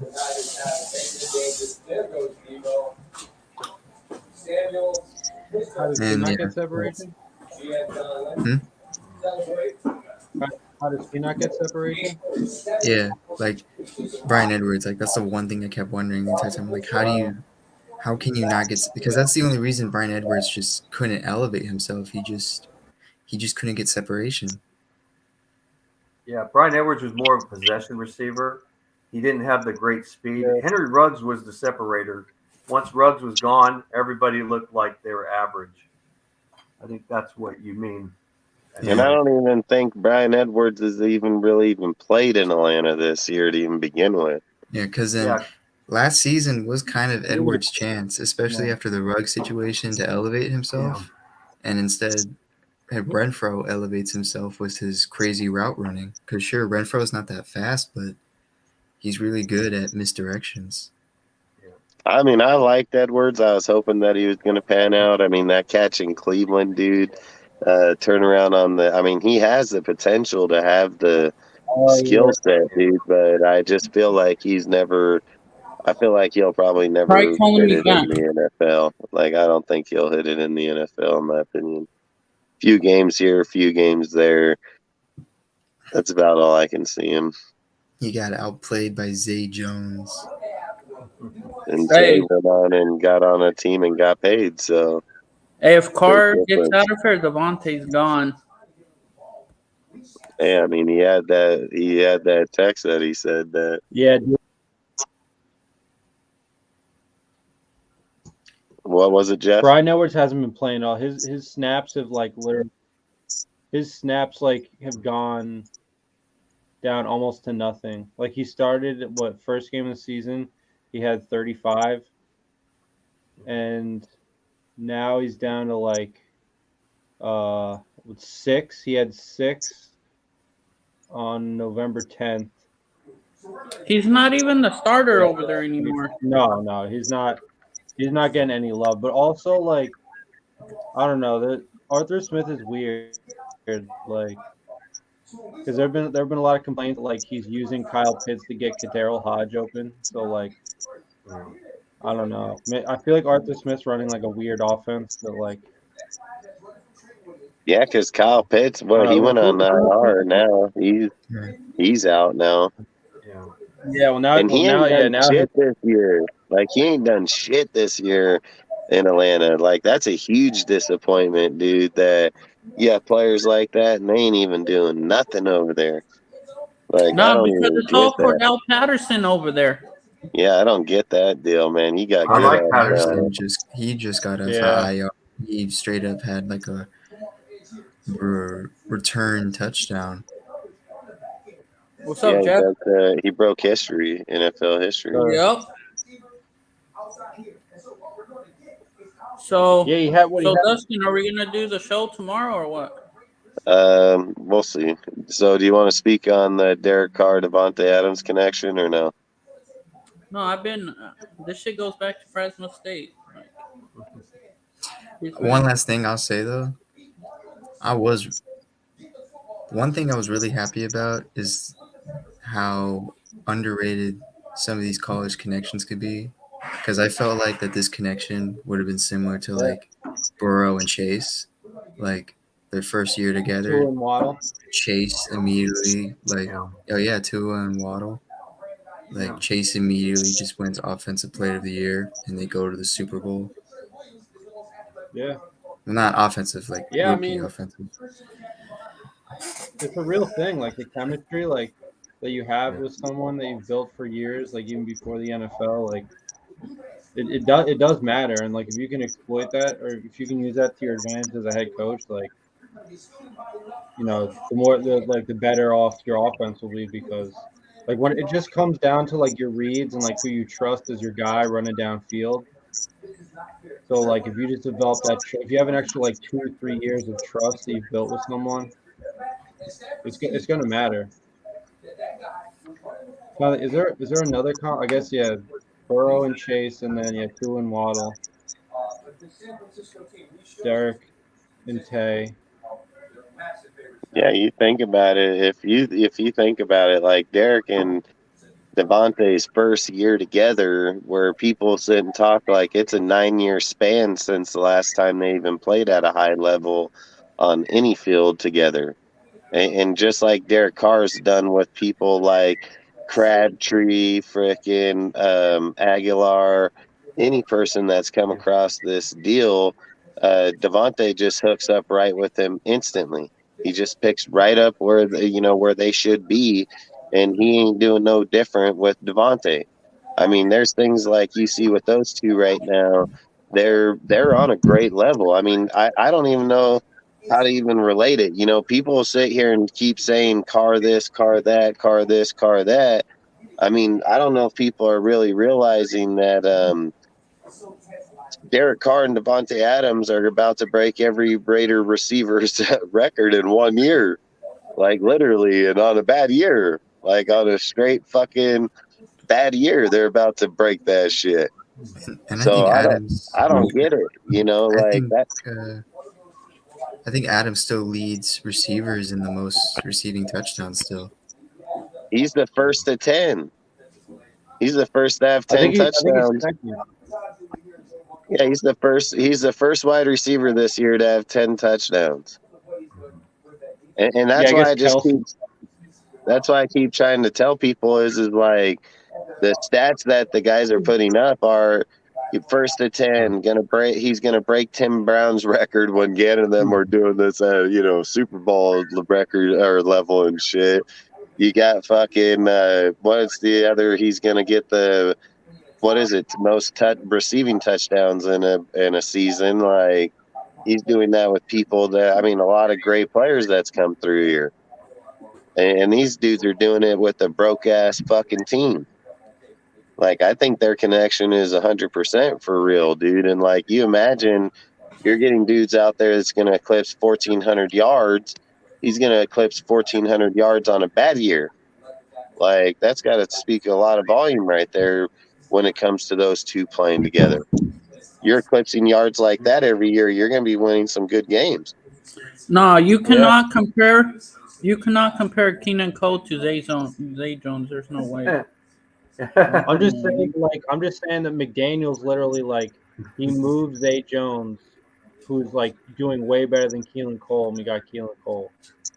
I would agree No, with Zay Zay Jones Jones. left on his own. Yeah, but Zay Jones was His Keelan record was over. Cole when Zay Jones was Keelan Cole when he first got here.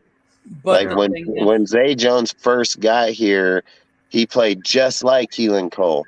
And Keelan Cole, man, like he has all the potential in the world when he does get the ball and gets in the open field. The problem with Keelan Cole is motherfucker just drops balls. Like Yeah. literally, he just straight drop balls. Yeah, he needs to get some natural stick 'em. Maybe no, you can't stick do his that hands shit, between his crotch. Some I just natural want stick 'em. CJ Stroud as my quarterback. No, that's starting all over, man. You're starting all over. You're going 5 years back. No, you're not. Oh, CJ 5 Stroud's the years number back. one recruit. Doesn't matter. College is different. When college players come into the NFL, they have to they have to change up. It's every college quarterback. I don't care who they are. They don't play their best automatically. I know Big Ben TJ Stroud. Roethlisberger did, but because he had talented around him. If he comes here and you're doing a rebuild mode, it's going to be bad. It is going to be a And rebuild you're mode. not gonna take you're not No, gonna you weren't going to take take no quarterback. even if you take Stroud, I feel like you're not going to even if you take him, you're not starting him in year one. Like that, I Yeah. don't see Josh doing wouldn't that. Like start him. Josh has an actual quarterback that can play right now and play at a high level. And he's So 31 years old. even if you take him, you're not going to want to start him right this second. You just like you say, you're just the smart choice for the Raiders. If they think that they're good enough, that you would want to fix the defense. If you fix the defense, the Raiders become 100 times more competitive as a team all around. Yeah. Like if you go to the quarterback, like I said, I don't give a shit what anybody says. The odds of him just coming out and clicking on all cylinders with all players, knowing the system, knowing the terminology, knowing everything inside and out, you're fucking asking like one in fucking few hundred million. Like the statistic odds in that is just going to be slim as it. Where you already know on the offensive side that Derek can still score and still put up points and still do the things they're doing, even with Josh and them on this side. Fix the defense, you win more games. 100% facts. Fix the defense, we will win more games. I mean, there is no damn doubt about it. I agree 100% because look at teams that have had good defenses. They have gone to the playoffs, but they had terrible offenses. Like the Jets, they don't have a good offense, but they got a great defense. They're looking like a team that I've never seen. I mean, they really surprised me. Heck, You the know, Jets I are was mad shocked. at Zach Wilson, Yeah, especially because since Trent Zach messed up. Wilson said Zach Wilson in But his interview said he didn't feel like he let his defense down, and his head coach got pissed Hey. about that. 'Cause I'm like, dude, you only scored 3 points the entire game. yeah, Yeah, and that's and another thing. Jets might get a new QB in their draft because their defense is already good. Their offense, in my opinion, is good. Their QB just sucks. Maybe they're going to be too high in the draft though. That'll be a second quarterback that didn't work out for them. You know. Hey, I just want to say something. Like, Fields is going to be next level shit, man. I mean, like, yeah, people are right. When they came out of the system and got here, most of them they're not good. But you also see what kind of quarterback that Justin Fields can be when he's unleashed to do what he does best. That's the difference about being tailored out of college. When you come out of college, a lot of people that draft these quarterbacks want them to come tailor to their system, want them to do what they need them to do, where sometimes you need to do the exact opposite and tailor your offense to that person's capability. Like it shouldn't always be your system, you know, because when Justin Fields got the chance to be let loose, this guy went next level shit, and that's straight facts, dude. Like, this guy was straight tearing it up, and he is tearing it up. So I think, like you say, maybe more times than not, coming out of OSU to the NFL and people's systems, they do fail.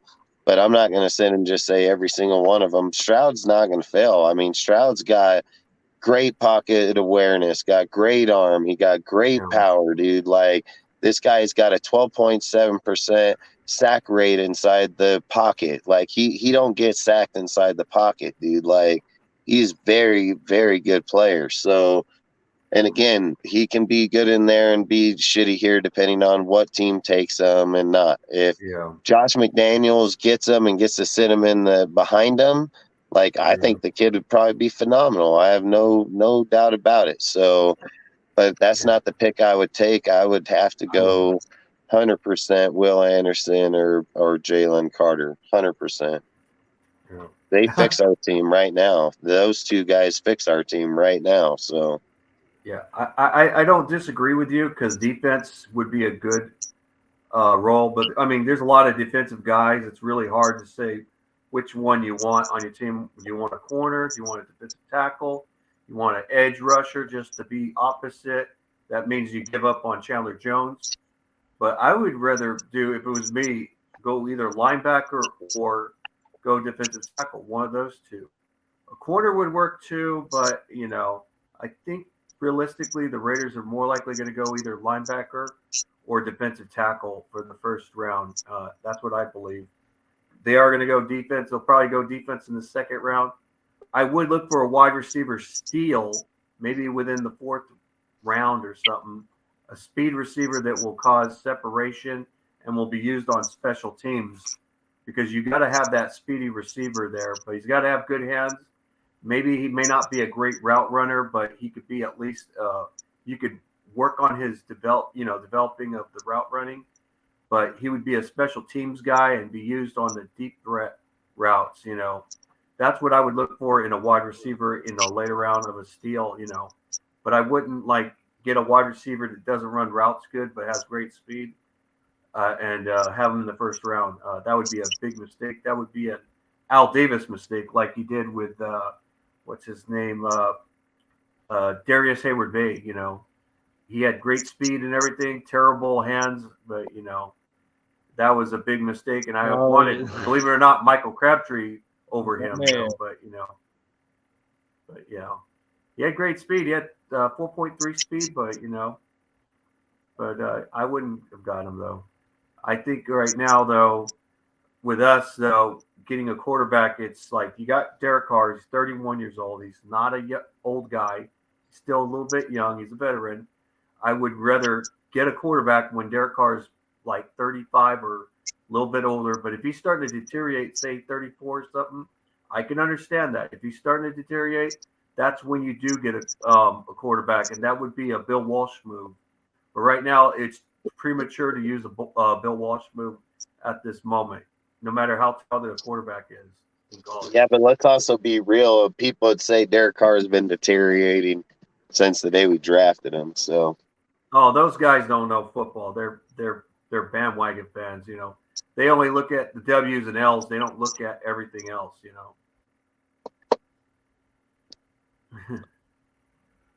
I mean, like I said, if they keep it up and they fix that defense, man, and yeah, they will. We end up turning it around, then we go. I think we didn't speak on your other subject, Sergio, did we? No. It would be What did you say? And I said it would be a perfect subject to bring up, actually. All right, let's bring it up right now then. So we're going to go with Sergio's next subject. It's going to be, is it okay to win games and lose the top pick? And this is something where, I heard Dustin, I hear Rudy, hear, other content creators like Mitchell Renz, but then you hear it's sort of now the fan base, this is the one thing the fan base is split on. After the Broncos win, some people were like, yay, we won a game. We did it. Other people were mad that we won a game because we went from the number 2 pick to the number 4 pick. And they're like, well, really? What if we win another game? What if we go from the number 4 pick to the number 10 pick? And that's what's making me think, is it okay if your team wins games and you lose a top 5 pick? Because I remember Rudy said something like, it doesn't matter where you are on the pick. It just matters who you get in the pick. You can be as talented as you are, but are you as skilled? Does your skill match your talent? So that's what I'm wondering, what you guys think on it. Looking at the draft order right now with Houston and Carolina, those are the teams that they're probably going to make a quarterback move. So if we're going quarterback, if we're saying that McDaniels does vibe with Carr enough and he's using him as a scapegoat basically for their failure this year, then it would suck from that perspective. But if we're going the Will Anderson route, for example, or whatever his name is, 4 is fine. I think I said at the end of last week, one of our episodes, if now we got this over with Denver. Lose out, maybe beat the Chargers, that would be nice. Chiefs in a crazy like divisional game.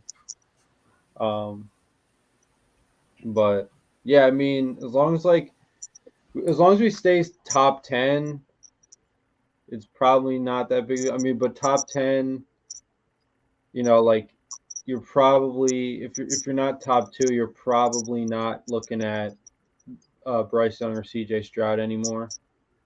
So like to me, like the answer to your question is basically like um what route are we going, like in terms of player, like what, because if it's like a really aggressive tank, then like yeah, we should have lost this game, because if McDaniels had in his mind like, you know, we really need to like get a quarterback, then yeah, this win kind of sucked from that perspective. But um, even like a Levis is possible now, which is like I feel like Levis could be like the nice, well behaved white system QB that McDaniels is used to. So, like I said, it only sucks depending on what this like coaching staff or what the front office wants to do with this team personnel wise, like going into the draft. If that makes sense. Yeah, and I believe 100% that if we're at this point in the season, you better keep your pick between 3 and 5 if you're trying to change your franchise. Like 3 and 5, 100%. Like I don't think you're going to go after Bryce or CJ. I mean, it just doesn't make sense. I mean, I don't think you go after dude from Kansas either. So, I mean, I think you have to go defense inside there. And depending if they take a pick at 3 for defensive player, then the quarterback at 4, then leaves you another defense at 5. I mean, me personally, I don't know if I would have tried to win this game. I mean, I would have probably just take the loss and stayed right up in. Like you could always trade that. Listen, if a team gonna trade one pick in front of you in that top front draft, you're getting draft cap pretty damn good. So just even move up 1 or 2 spots, that team's gonna still give up good draft cap to get that spot. So me personally, I mean, I would try to stay within the top 5, 100% in my personal opinion, Yeah. because I think if you're taking Will Anderson at linebacker or Jalen Carter at defensive tackle, both very good, solid, very good players that are going to go the long run here. Those guys, and especially at the D lineman, I'd probably go Jalen Carter just because of the fact that he's gonna command double team the whole time.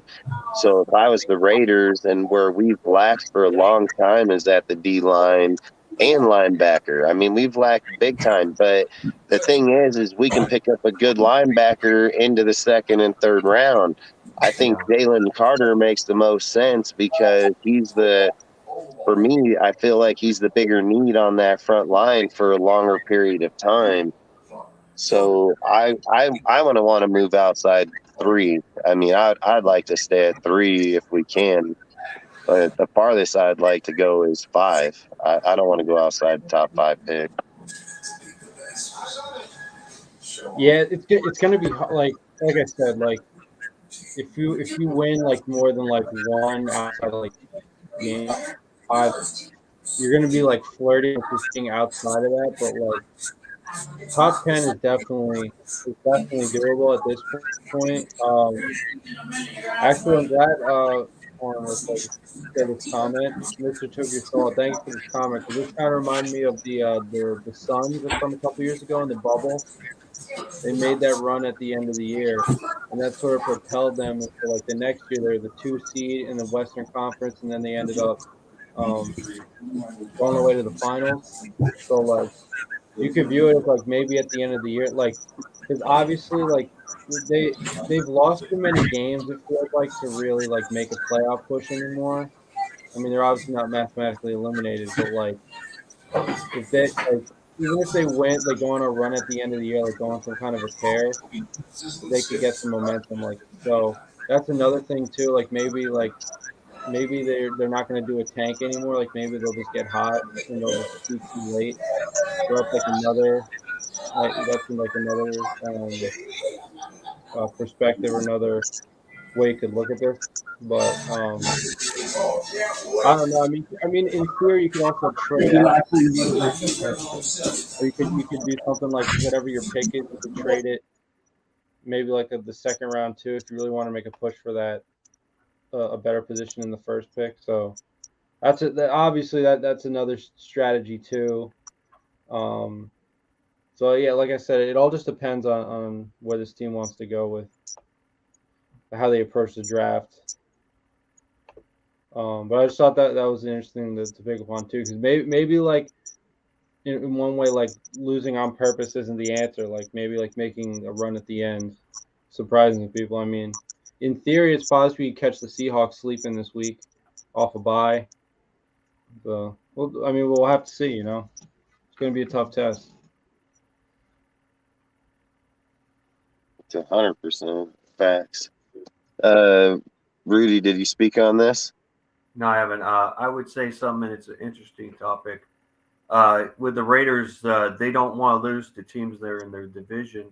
They want to get a little revenge with the Chargers and the Chiefs. I think with the Chiefs, if we do lose, it'll be a close game. But if we don't play all out and then we get murdered by the Chiefs, it's because we're taken on purpose. But I think the Chargers is a team that probably the Raiders are going to concentrate more on winning. So I like I said, 2 wins probably more likely. Could be wrong. Could be 3 wins, but we could end up going down to the 5th pick, maybe even 9th pick, because on some of the mock drafts they put us at the 9th pick of the first round. You know, but that other one that where Aaron's is at, where we're at the 2nd pick. But I'm thinking now we're probably going to be between 4th and 5th pick so far.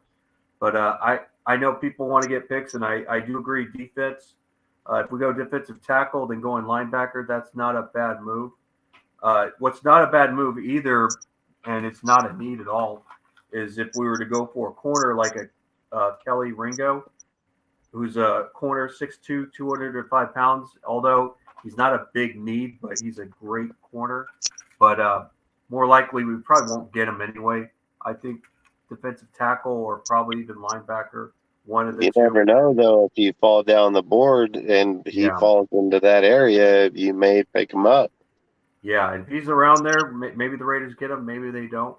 Or they might trade down, you know, so that they can get the pick they want to get and get extra picks. So you could see Ziegler doing that. They could trade down a little bit. You never know. It's real unpredictable about Ziegler because I'm not know of him. I know of Mike Mayock a little bit more.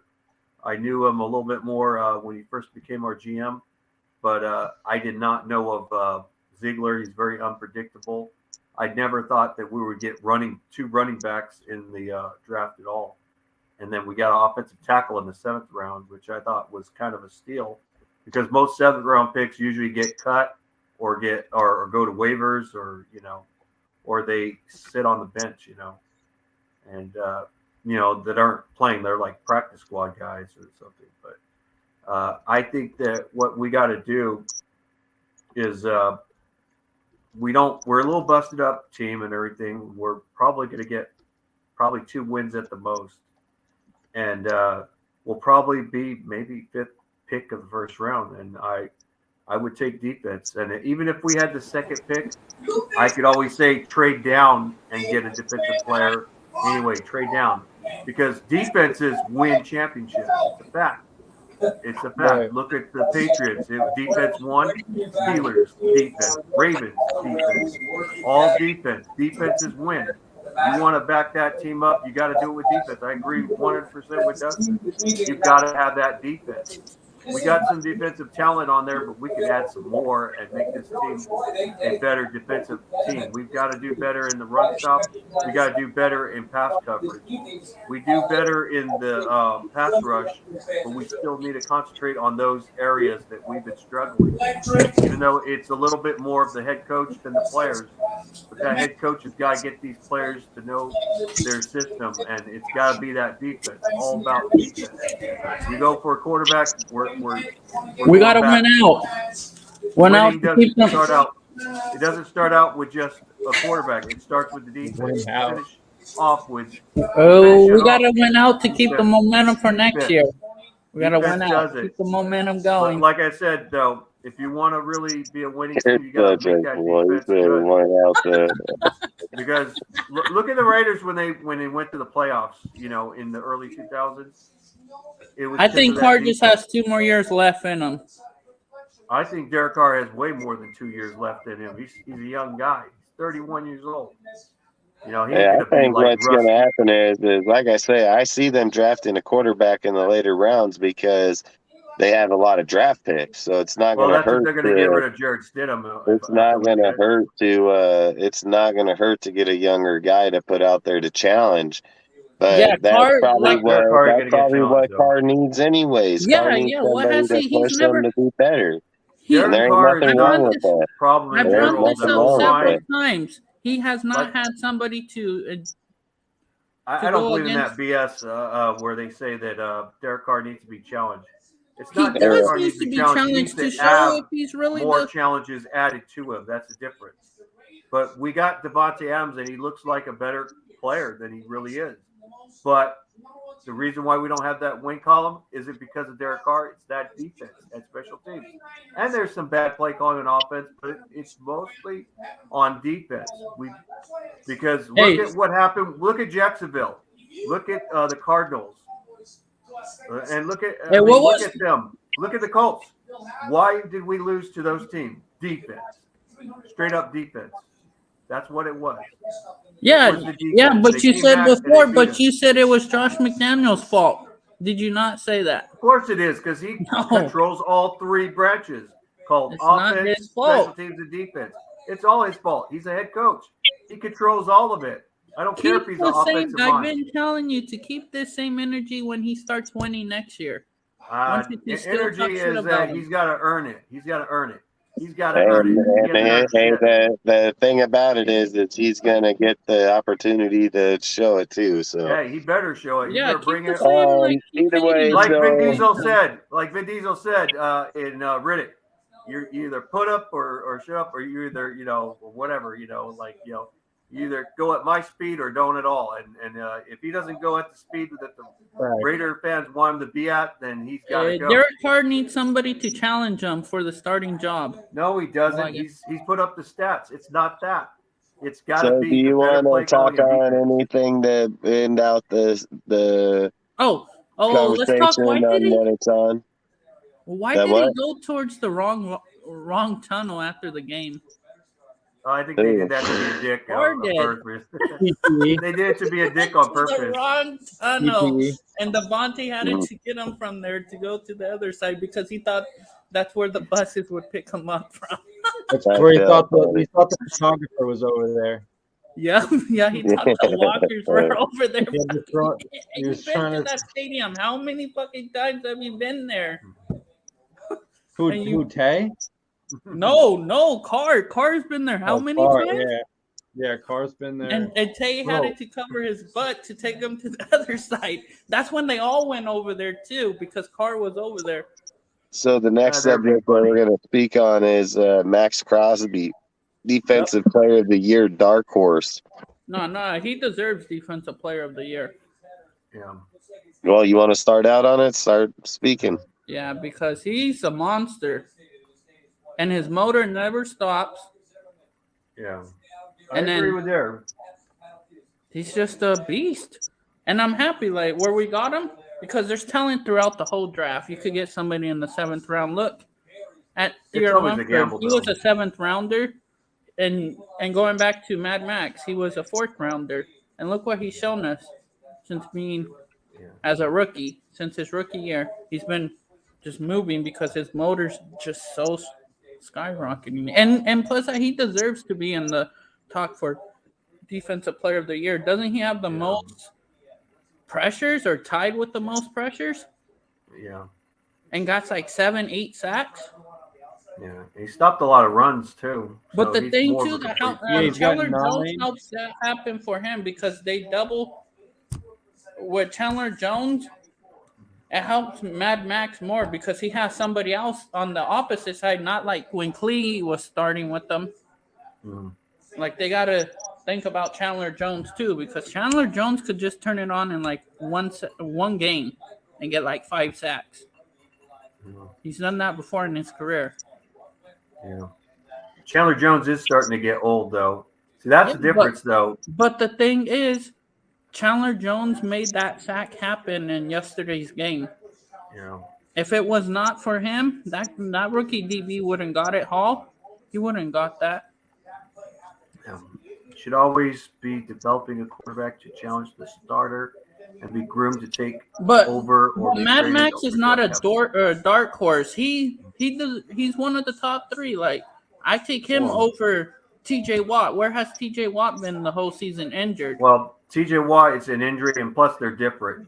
Here's the thing with T.J. Watt: he's not an edge rusher. He's a pass coverage edge rusher. He's a hybrid. He's still an edge rusher because he runs. He's getting hurt because the team's not doing well. When a player does too It's much, not they get Mad hurt. Max's fault. Mad Max has been playing I'm the whole not saying season. that. I'm saying like look at Charles Woodson when he was with us. You know why he And got the thing injured a is, lot? Because he did too He much. shouldn't be in the running anyways if he's been hurt the whole season. Well, yeah. And he's probably not in the running. No, he's so not. The only thing he's worried it's about going to doing probably is be winning. like somebody like Micah Parsons or frickin' Nick Bosa or people like those people probably be up in there. Yeah, Maybe Parsons, Khalil Mack. I don't know what Mack has done, but something like that. Mack is doing okay. I think he's their best pass rusher on. I just think Mack should deserve it to at least be in the conversation because I think he is tied up there with the most sacks in the league. I'm gonna look it up right now. And if not, probably leading the league for sacks. Max, I think Max is top 5 in sacks, but he leads the league in tackle for loss. Yeah. What's his pressures this year? And he has the the last time I checked, he was like tied for first.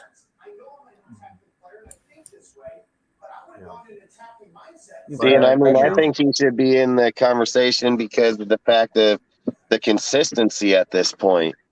You know, for the last year or two, he's been putting it up, and then now he's still holding the consistency throughout. So, I mean, I don't see how he can't be in the conversation. And the crazy thing is, he should have won Defensive Rookie of the Year. He should have. I agree 100% right there. Nick Bosa, he had more than Nick sacks Bosa. than Nick Bosa. Yeah, and Nick what has only Nick had Bosa 9 really done sacks. too? Like he's injury prone too. Both of the Bosas are injuries. Yeah, Nick Bosa only had 9 sacks, and Mad Max had 10. Mad Max has not missed a game since playing with the Raiders or in the whole NFL. He's never missed one game. He had a broken hand in his rookie year, and he still played with it. I was like, dog, man. Yeah.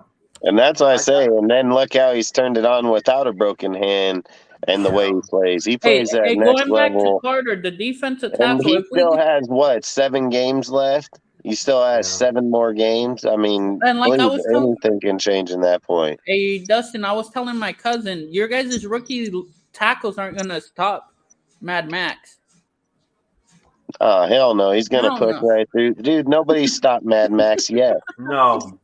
He's and gonna, that's the only I'm just gonna disappointment. laugh That's the when only Gino gets disappointment leveled. when you have so many players on the team right now playing at a high level from Devontae, Carr, Jacobs, Mad Max, so on, and they're just a wasted year. Great Don't wasted be year. surprised if Chandler Jones gets going too this coming week. Well, I like to see him do it. Okay, man. Listen, I don't care if he gets fucking going or not. We're week fucking 12. Like, I care less at this point. Like, if he was going to get going, he should have got going like weeks 1 through 3. You know, like Yeah. week fucking 12. I mean, come on, bud. Why you get going when the season's over? Yeah. Like, fuck, I'm Look good what he on that did shit. last year. He got almost all of his sacks in one game. He did get them all in one game. He got fucking 5 of them in the first game of the season. Yeah. Yeah. Hey, but going back to Carter, if we got that defensive tackle from Georgia and just compare him and Mad Max together on one side, it's over. It's a wrap. Well, yeah. That would be a problem for. But Patty going back Mahomes. for defensive player of the year, but they're always gonna hate him because he's a Raider, regardless. He's got to do Okay, they the snubbed him unthinkable on like Max. He's got to do the unthinkable like Max in order to be even considered in there.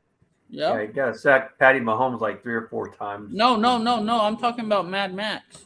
Yeah, I mean Mad Max sacking Patty Mahomes like 3 to 4 times and making him look really bad, fumble the ball and all that. You know, that and make Kermit the Frog like croak a lot.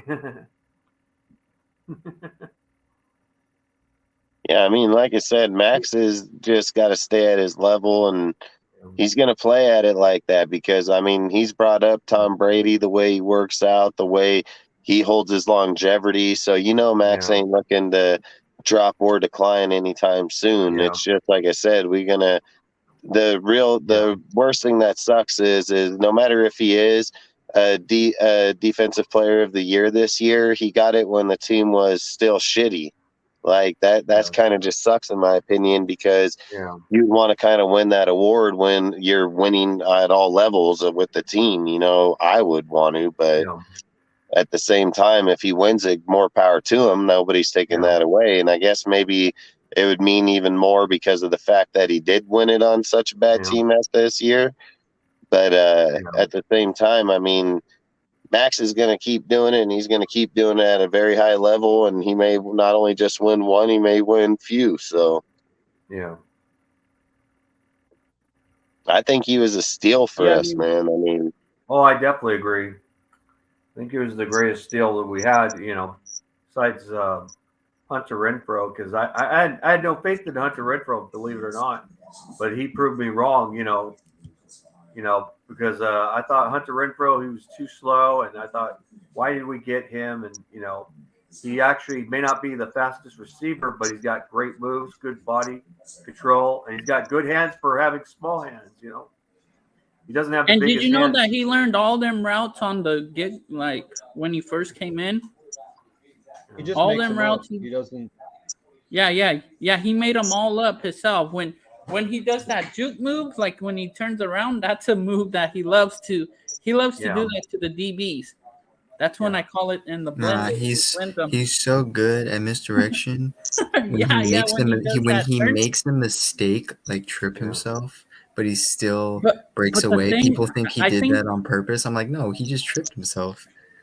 Hey, but the thing, like for this year, I think because of he's been out for a while, like he needs more to get more comfortable in the offense too. Like, yeah, but he's another player that's probably done for the year, and by the time he comes back in, and the way that it all started out, dude, he's gonna be too far off pace. So when I look at him and Waller and them, like I don't care if they come back or not. I mean, they're already at the point. We're already at a point. We're already at a point that it doesn't really even matter anymore. Yeah. Well, I would think that Josh McDaniels, because he had Edelman, you know, Julian Edelman, that he would look at like you know, Hunter Renfrow as another Julian Edelman a little bit. Because here's one thing they both did. Nice jersey. They both played quarterback. So, you know, they would want to do special plays once in a great mood and have Hunter Renfrow throw the football for once. I'd like to see that. Hey, not all the time, but maybe once in a great mood, you know. I think this offseason, Josh needs to take the time. And he needs to take the time, and he needs to go see with Renfrow and get him more in sync with the way Renfrow likes to play, because Renfrow is a very dangerous and lethal player when he gets to run his way of route running, and Carr and then gel together because they have the chemistry together. When Josh comes in and tries to take away somebody's chemistry that two players have built, and obviously not only built, but tried to psych out the whole NFL. You know, when you got guys coming in and they're saying like, man, we have a player here that's not only doing a double move, he's doing a triple move. Like, that's something we haven't done. And here comes in Josh, where that move was killing people, especially players like the Chiefs. You get players like that, and then the next thing you know, you're taking that away from them. That was a huge deal for Renfro when he got here. That was huge for him, and that was a huge deal for the NFL because it was something new. And Josh comes and he takes that shit away. You look at Renfro. Renfro looks like he's hating the NFL. Like he looks like he's hating it.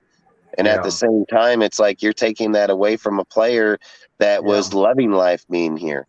Like, then all of a sudden he just shows up injured. Like, Renfro's not that type of dude, you know, like, and he hasn't been that type of dude. So I don't know. I mean, I think Josh needs to go find out what's important with the team. I mean, I like Matt Collins, but I think we need a more consistent speed receiver over there. I mean, we need somebody that's got more stretch on the field. Hold up.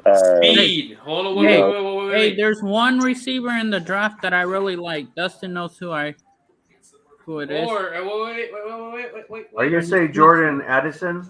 No, this guy's from Washington. Oh. Addison's a beast. Hey, Jeff, can you bring up that picture that I sent you on Discord? Yeah. All right, Sergio, you got to bounce out, bro. Hey, bro, you got to go? All right, man. Hey, I hope you have a great night, man. Happy Thanksgiving, bro. Later, Sergio. Hey, we'll catch you on the next one, man. Yep. Catch you guys in the next one. All right, then. Bye, bro. Good night, bro. So I'm a big Carr fan, like, and I got his merch, like, and I'm about to get this autograph. Did you see it, Jeff?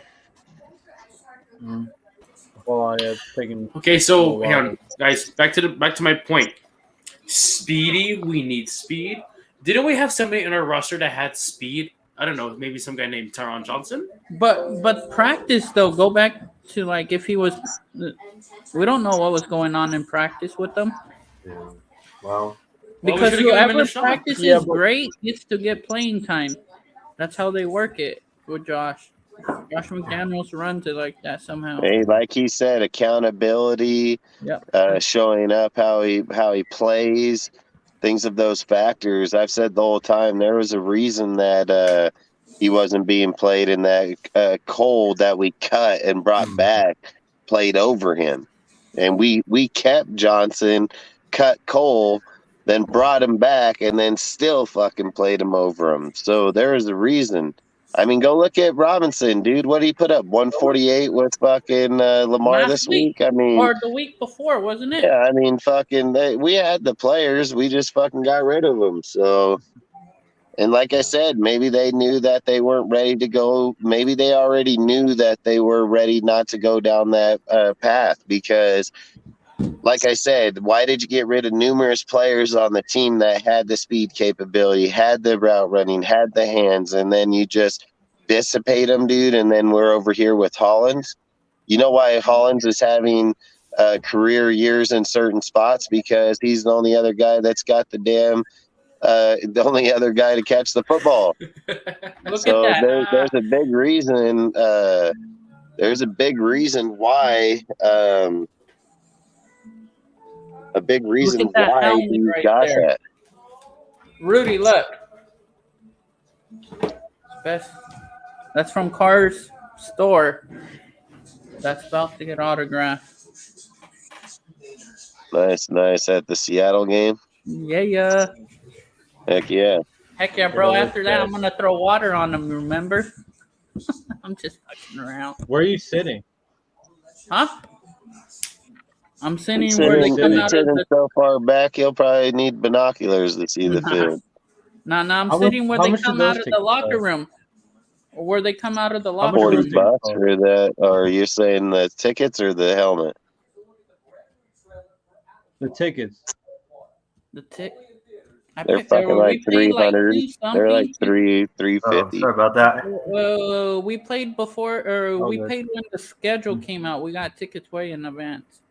Oh wow! And All they right. thought You Seattle can was. probably get them for like 350 right now, $400. Yeah, because where I'm sitting, it's right there where they come out of the tunnel. It's me and the wall. That's how close I am. Dude, to them. it's gonna be so loud. That stadium is absurd. Hey, I'm gonna go live on my my show or on my YouTube when I'm there. That would be wild. Yeah. You should do that. You should go live. I am. I'm gonna go live. One of our accounts could probably go live with you. Yeah, one of you guys. That would be sick. Yeah, if Dustin doesn't go to the game. Yeah, we'll see. We'll see as we get closer. That's for sure. Man, and so I love Carr. Like Carr's my guy. I was trying to get something like this for Devontae, but Devontae doesn't have nothing like this. And then his T-shirt, it was gonna be back ordered. I was gonna make some like free Tay shirts if he got suspended, which like might still happen next year. So we definitely should have some. We should come up with some merch ideas. But this where did you get this helmet? It's from his merch store.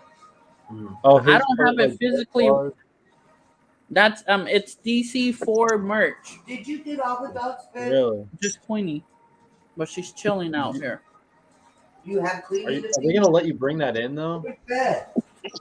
Yeah, you can take any merch into I'm the taking game. a flag too. I'm taking a skull flag with me. Dude, they take in full helmets, shoulder pads, jerseys. Fuck, they have all kind of shit. I guess I'm. But you have to have it in a clear bag. That's the only thing that you gotta do. Clear bag. You could bring the strap with you. You just gotta put it in the clear bag. The only thing you can't do is just wear a mask entering the stadium. Yeah. As in like an actual costume mask. Oh yeah. Well, I thought that was just the rule at SoFi, right? No. Oh man, that's in a lot of stadiums where you can't access the stadium without a mask on. Like the deal with Guerrilla, what the deal was with Guerrilla is they wanted him to identify himself. He doesn't want to do that, and he doesn't do that. Where other stadiums have the rules in place, but the people take their mask off to show who they are, where other stadiums have a back door where they bring Guerrilla in and they let him show them, his face and go on through there. But he don't want to show it in public. Like, he doesn't want to do that. So that's why that was the big deal. But the rule for a lot of stadiums, if not for most of them that I know of, you can't enter without showing your face. So I believe that he's gonna be where I'm at because I'm gonna be technically in the Raiders area. So that'll be cool to see him and then take some pictures with him. Yeah. What about Raider pole? Yeah, you seen the Raider poles? Huh? When I say Raider pole, as in Deadpool, the gray Deadpool. Which I know. I've been following Deadpool from Facebook. I don't know if you guys know who Raider Bear is. That's where I seen him first time. I know who Raider Bear is. He has not been out that long, really. Right before they went to Vegas, that's when he came out as Deadpool. Yeah, I know Raider Bear is. He's from. Dustin, I gotta talk to you about some merch too that I'm gonna come up with. I think he's from the close to the Bay Area. I think. Who? Raider Bear. Raider Bears and Modesto. Modesto, yeah, that's Central Valley close. Hopefully, Violator will be at the game. Shit. Oh yeah, that guy looks like he can play football. Dude, I haven't seen Violator in a while. Oh, Violator travels. I know he's a grandpa and everything, but man, he looks like he could play football though. Him and Guerrilla both travel, bro. They travel a lot. That's why everywhere. I think what game? Guerrilla didn't go to one game this year because he was keeping Miles. Was it the Chargers game? SoFi. No. That's where he was banned. No. This was, I think, Was it the Hall of Fame game he didn't go to? One of the games he didn't go You to mean because Denver? he said Denver was a no. Hall of Fame game. Denver wasn't the Hall of Fame game. That was Yeah, they had a Jacksonville. Hall of Fame with He said, Jacksonville. it was the head coach. What's his name? Shanahan was being See, going it was see, last Chick year. Your Soul knows. Yeah. So I forget where he posted that, but yeah. So one game he missed. So the only game out of all of his careers, and the crazy thing with, Deadpool, Yeah. The only thing I didn't like That's about fair. Raider Bear was that he ate freaking cheesecake on his live. I was like, God damn, why you gotta do that? That's teasing all of us. You know, your mama bear chick. Oh yeah, gotta that's make Little J. cheesecake for everybody. No. He made a post saying that he's not gonna travel to one game. I forget what game it was. Yeah. I know that he wasn't at the Charger game. Yeah.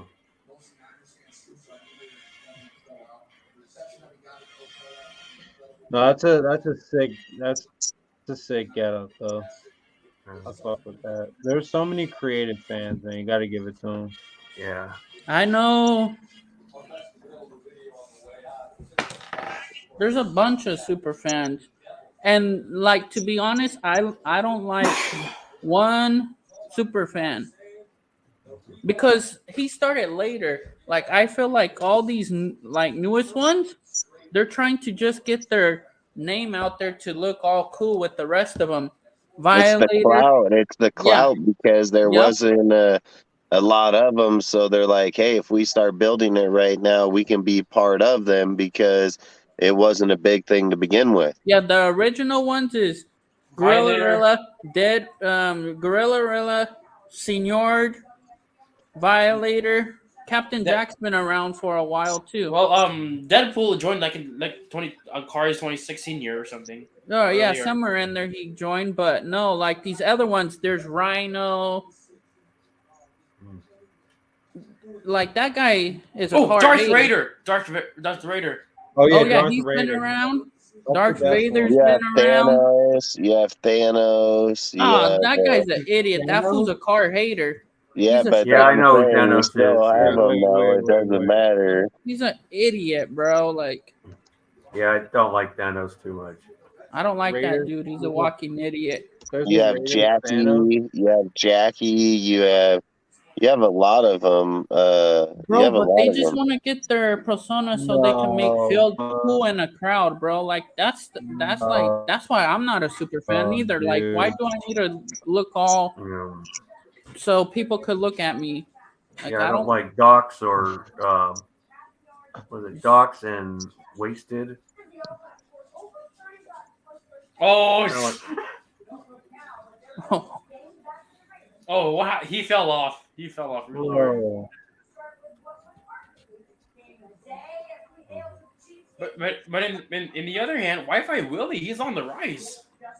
Wi-Fi ain't no joke. Wi-Fi he's doing it all on himself. I watched Wi-Fi earlier today. Yeah. He put up a comment about AB, the one with AB. Oh, it would look good if you, Devontae. Nah. Yeah. Forget AB. AB quit. Why don't we? Wait, how about this? We should sign OBJ, but I don't think he wants to join us because like our record. He's a ring chaser. That's why. Nah, fuck OBJ. Bro. Ring chaser sounds like my old ex. Screw her. Anyways, moving on. Yeah, I mean, there's a lot. He doesn't have as many rings. Dude. This picture is literally what OBJ just like running around, and just collecting stuff. Oh no, this is the one. This is the one.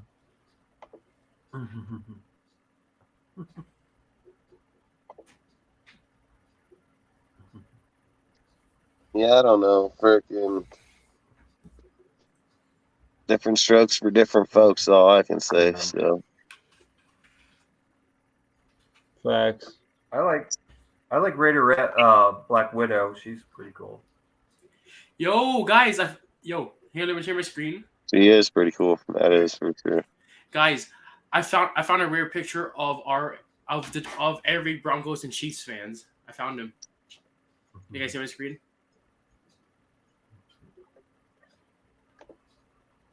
Yeah, I just wanted to show that real quick. Give Derek Carr a huge chin. I mean, Oh my! all right, go for it. I'm. Can you guys see? It's not showing on the thing. What is it? It's just I'm just wondering, you guys. It's a rare picture of every Broncos and Chiefs fans and Charger fans. You guys ready? Sure. Yeah. Found him.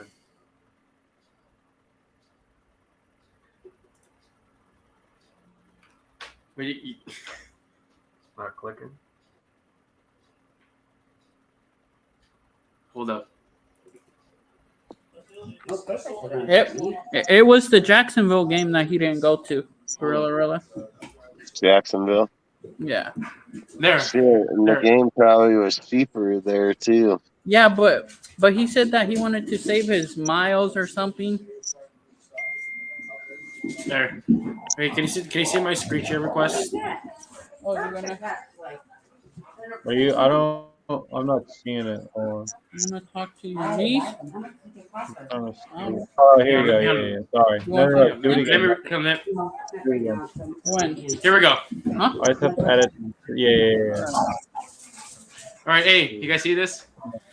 Again, I'm gonna say this one more time. Rare picture of every Chiefs and Chargers and Broncos fans. You right can't see it, man. What? No, take this gay stuff off. They're showing you and your boyfriend. Hey, your boyfriend Tori. Where's your boyfriend Tori at? Josh, where's your boyfriend Tori? Yo, I don't turn 18 until Saturday. Fucking Josh, dude, that's funny as fuck, bro. I told you guys, I give you guys a warning. Rare sight. Hey, yeah, literally rare sight. I mean, you could have put like FJB in front of that or something before you showed that. That stuff gets taken down. Yeah, I mean, I could say something bad about Charger fans. Would piss them off bad. Well, what do you have to say about the Charger fans? There's no fans to start with. But it would be best up that I get banned off of YouTube. Probably. They're running. YouTube is running through very Hey, conservative close that opposite screen, Jeff. ideas. Let's put it that way. Jeff, close the screen out. Oh, and Jenna, what's the password? Is it? All right, so we got another. Is it the same as always? We have another question here we can go with right here. So, which Raiders are Pro Bowl worthy? Now that's a good. Anybody want to speak on that? Derek Carr. I mean, obviously, you're probably looking at like Devontae, Josh Jacobs, and Max. Those are the three obvious ones. I agree with that. I think they won't put Derek Carr though, despite what he does. But yeah. Hey, Derek Carr's gonna go in the Hall of Fame without even a ring, if you think about it. He could. I mean, Dan Marino did. A quick response to the NFL huddle. Don't worry, I won't get them banned because I'm supporting it. Oh, that's YouTube. Hey, what you up to, bro? Such a goober, fool. I swear to God. Hey, I can't get banned here because we're not monetized. We're not getting banned anyway, so it doesn't matter. Yeah, it's only if you're trying to get paid. Wait. What do we got so that means here? I can say fuck. I've said that word a few times, but you know, it slips sometimes. Yeah, just go watch my last video. I said it about 9,000 times. I gotta quit saying that word. Yeah. Okay. Yeah. Yeah, I mean, I cuss around my dad. He don't give a shit. Yeah, I gotta quit saying it. I said it I said when my multiple 20s, he didn't give a times. shit. Yeah, I gotta did say it when I was a minor, though. Hey, what about Daniel This Carlson? one I don't. This one I didn't say it very many times. Right, like very few. Daniel Carlson though, different breed. Yeah. 57 So yards. let's just go around. Let's go around the room real quick. What do you think, Yeah. Jeff? Who are your guys? Who do you pick? Yeah, like I said, I'm definitely saying like Devontae, Max, Josh, Jacobs, and Carlson for sure. I mean, I was also going to say that when we were talking about Max, that there's only one AFC player who has more sacks than Max. So Pro Bowl is definitely within a realm of conversation for him. Like we said, like Devontae, he's second in receiving touchdowns. And the one that he's second to is a tight end. Hey, So what about positionally speaking, here's the thing. What about the unsung heroes like Andre James, Parham? They've been really solid. Hey, No one's talking about them. Guess what? When it's your turn, you can give out your picks. Yeah. So, Josh, what's your picks? Yeah, go for it, Josh. I don't know. I'm just saying. I didn't say like my three people. I'm saying the unsung heroes. But What's your picks? Who's your guys? Well, the three guys I have. You can have 6 players voted for the Pro Bowl, so you can pick 6 players. Obviously Carlson, Max, and Cole. Obviously those three guys because they've been doing much. Jacobs. I would vote. Obviously Adams, but I'm not gonna put him because someone else will get him. Actually, yeah. Adams is like a no. I'm not gonna count that. You already know. And I'm gonna have Andre James and Parham. Parham? Yeah. What do you think, Rudy? I think that if there's Pro Bowl, it'd be definitely Mad Max Crosby. I already mentioned Jacobs, by the way, Mr. Tuckersol. Yeah, I do think Josh Jacobs could be in there, and Devontae Adams for sure. I'd like to see Derek Carr, but realistically, I don't see Derek Carr being there because they're a little bit of haters about Derek Carr. Hey, you guys see if I this? say Derek Carr, it would be like whatever I'm saying is a waste. But realistically, I think it's going to be Devontae, Josh Jacobs, and Mad Max Crosby, and yes, the kicker, probably the kicker and the punter. Carlson and AJ Cole. I think you can see those guys going. It's possible, but that's what guys I would say that would make it to the bowl. 2.7 inches per play in the second half. Let's talk about let's worry about the Pro Bowl after the season, right? Because to be realistic here, we can actually win all of the games because our next opponent is the Seahawks. We can look what Hobbs did to Geno Smith. Geno Smith remembers the number 39, if you guys remember from last year. And after the Seahawks, I believe it is the Rams. No. Yeah, you got him on the intro, dude. That's Hobbs slamming Geno in the intro right on the ground. So after the Seahawks, we have the Chargers. I'm sure we can beat them. We're not going to win out, dude. There's no way. You got to play the Chiefs. You got to play the Niners. Those two teams are the ones we got to look out for.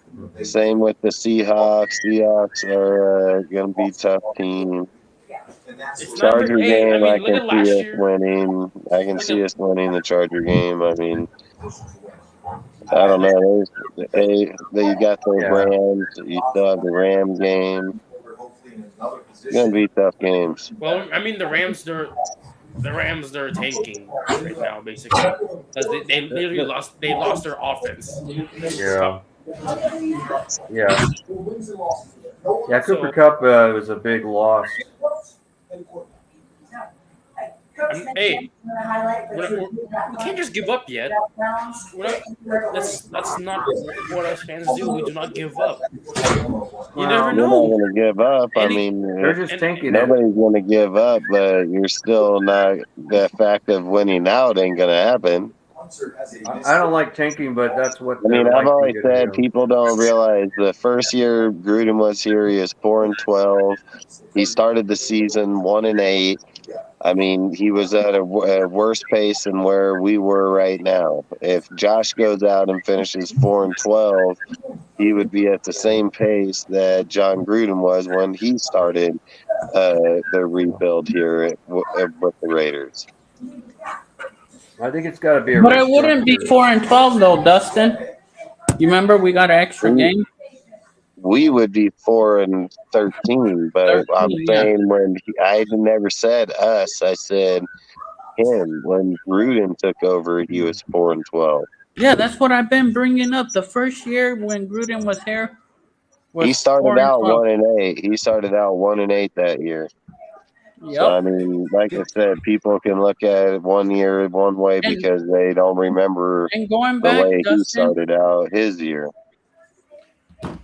like going back, we might have had a playoff team last year, but everything had to fall into place last year. Yeah, I mean, most of our games came to Carlson. And this Yeah. year, we have a whole complete different team, different defense, different offense, and different special teams coach.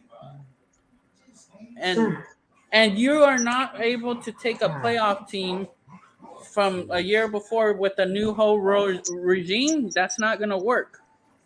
And going back to like not the Jets, but Miami.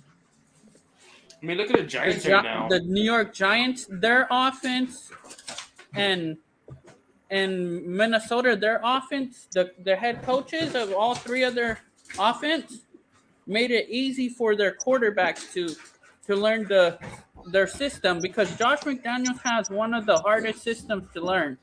And the thing with Miami is the reason I think that they were able to transpire so easy is because the Niners offense and the Dolphins offense, they're very similar. The defensive coordinator was still there. The defensive coordinator that was under Brian Flores was still there running the team. Wait, can you imagine if we actually kept Gus Bradley? The thing is that Brian always had issues with Tui. Brian wanted to trade Tui. He wanted to trade for a different quarterback. He was even in trade for Deshaun Watson at the time. They didn't want to trade Tui. They went and got Mike McDaniels, better offensive coordinator that knew how to coach Tui, and then look at him now. Now they're fucking dominating on damn near great teams right now. And then plus going back, he has the two fastest players on as receivers. We don't have that. We don't have two fast receivers on our team.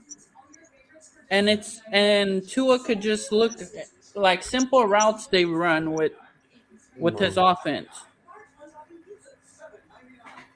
That's why I say give Josh next year. Let's see what Josh could do next year. Yeah, just give me a chance with next year. With 13 draft picks, you don't think he's gonna?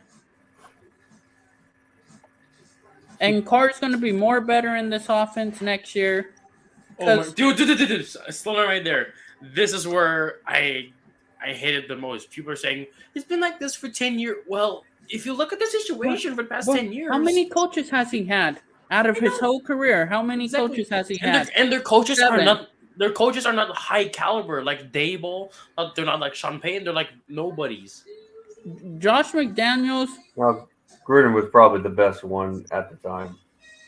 I think not only the best. Not always. He produced the best with them. Period. Yeah, he was in a different era though. Last year he was supposed to go for 6,000 yards. Is with last year, you guys remember when we would bitch because Gruden would run the ball a lot, and this year we're passing a lot, and then we start bitching because we're not giving it to Jacobs. Why can't we be? Why can't we just be? Exactly. It doesn't matter. Well, I don't care if we're not passing, running. I just want first downs. I just want points. I don't care if it's a field goal. Just get past the 50-yard line. Yeah, but they're just at the point where they're going to put up points so they can keep people happy, especially Devontae.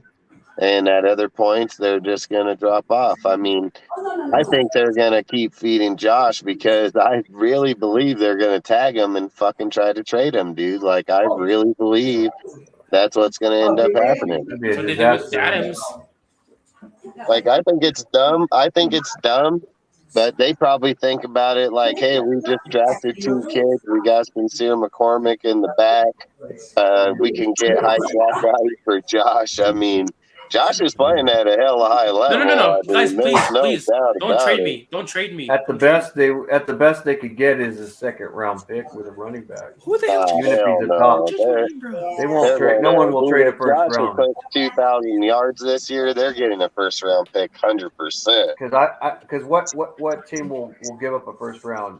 Detroit or Carolina? Well, okay, I think there's plenty of teams that give up a first round pick for Josh first round Jacobs. I pick. mean, Late I'm first pretty round pick confident. Maybe I just don't see it as a. I think second round's the best. Even though Josh Jacobs is one of the best running backs in the NFL, but it's running backs in general is the reason. What I'm saying, they don't value running backs at the first round like they did in the past. I think he'll get a first.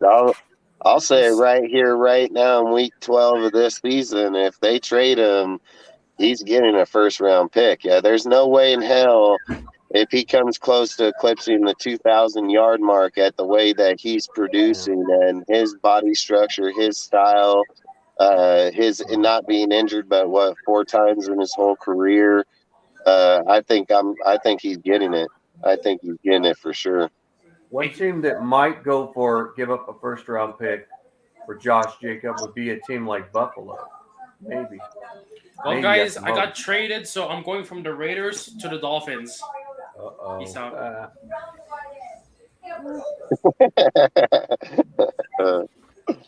Good Josh, you fool. Hey, it's a business. Yeah. Look at. I got no words to say, but I enjoyed yesterday's game. I have a reaction of it, but I'll show it some other time with all sync. But moments like that, we need more drives like that. That's all I'm saying. More drives like that. Nice.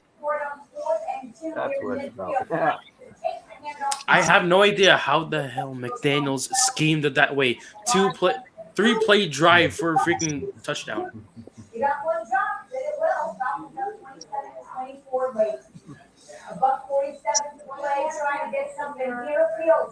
Later, Jeff. You bouncing? Yes, almost 10. Jeff bouncing. We'll probably all bounce here in the next 10 minutes. Yeah, it's almost 3 hours. Yeah. Yeah, it was a good show. I mean, we did good. Oh, yeah. Show, so. Yeah, I did 4 beers so far.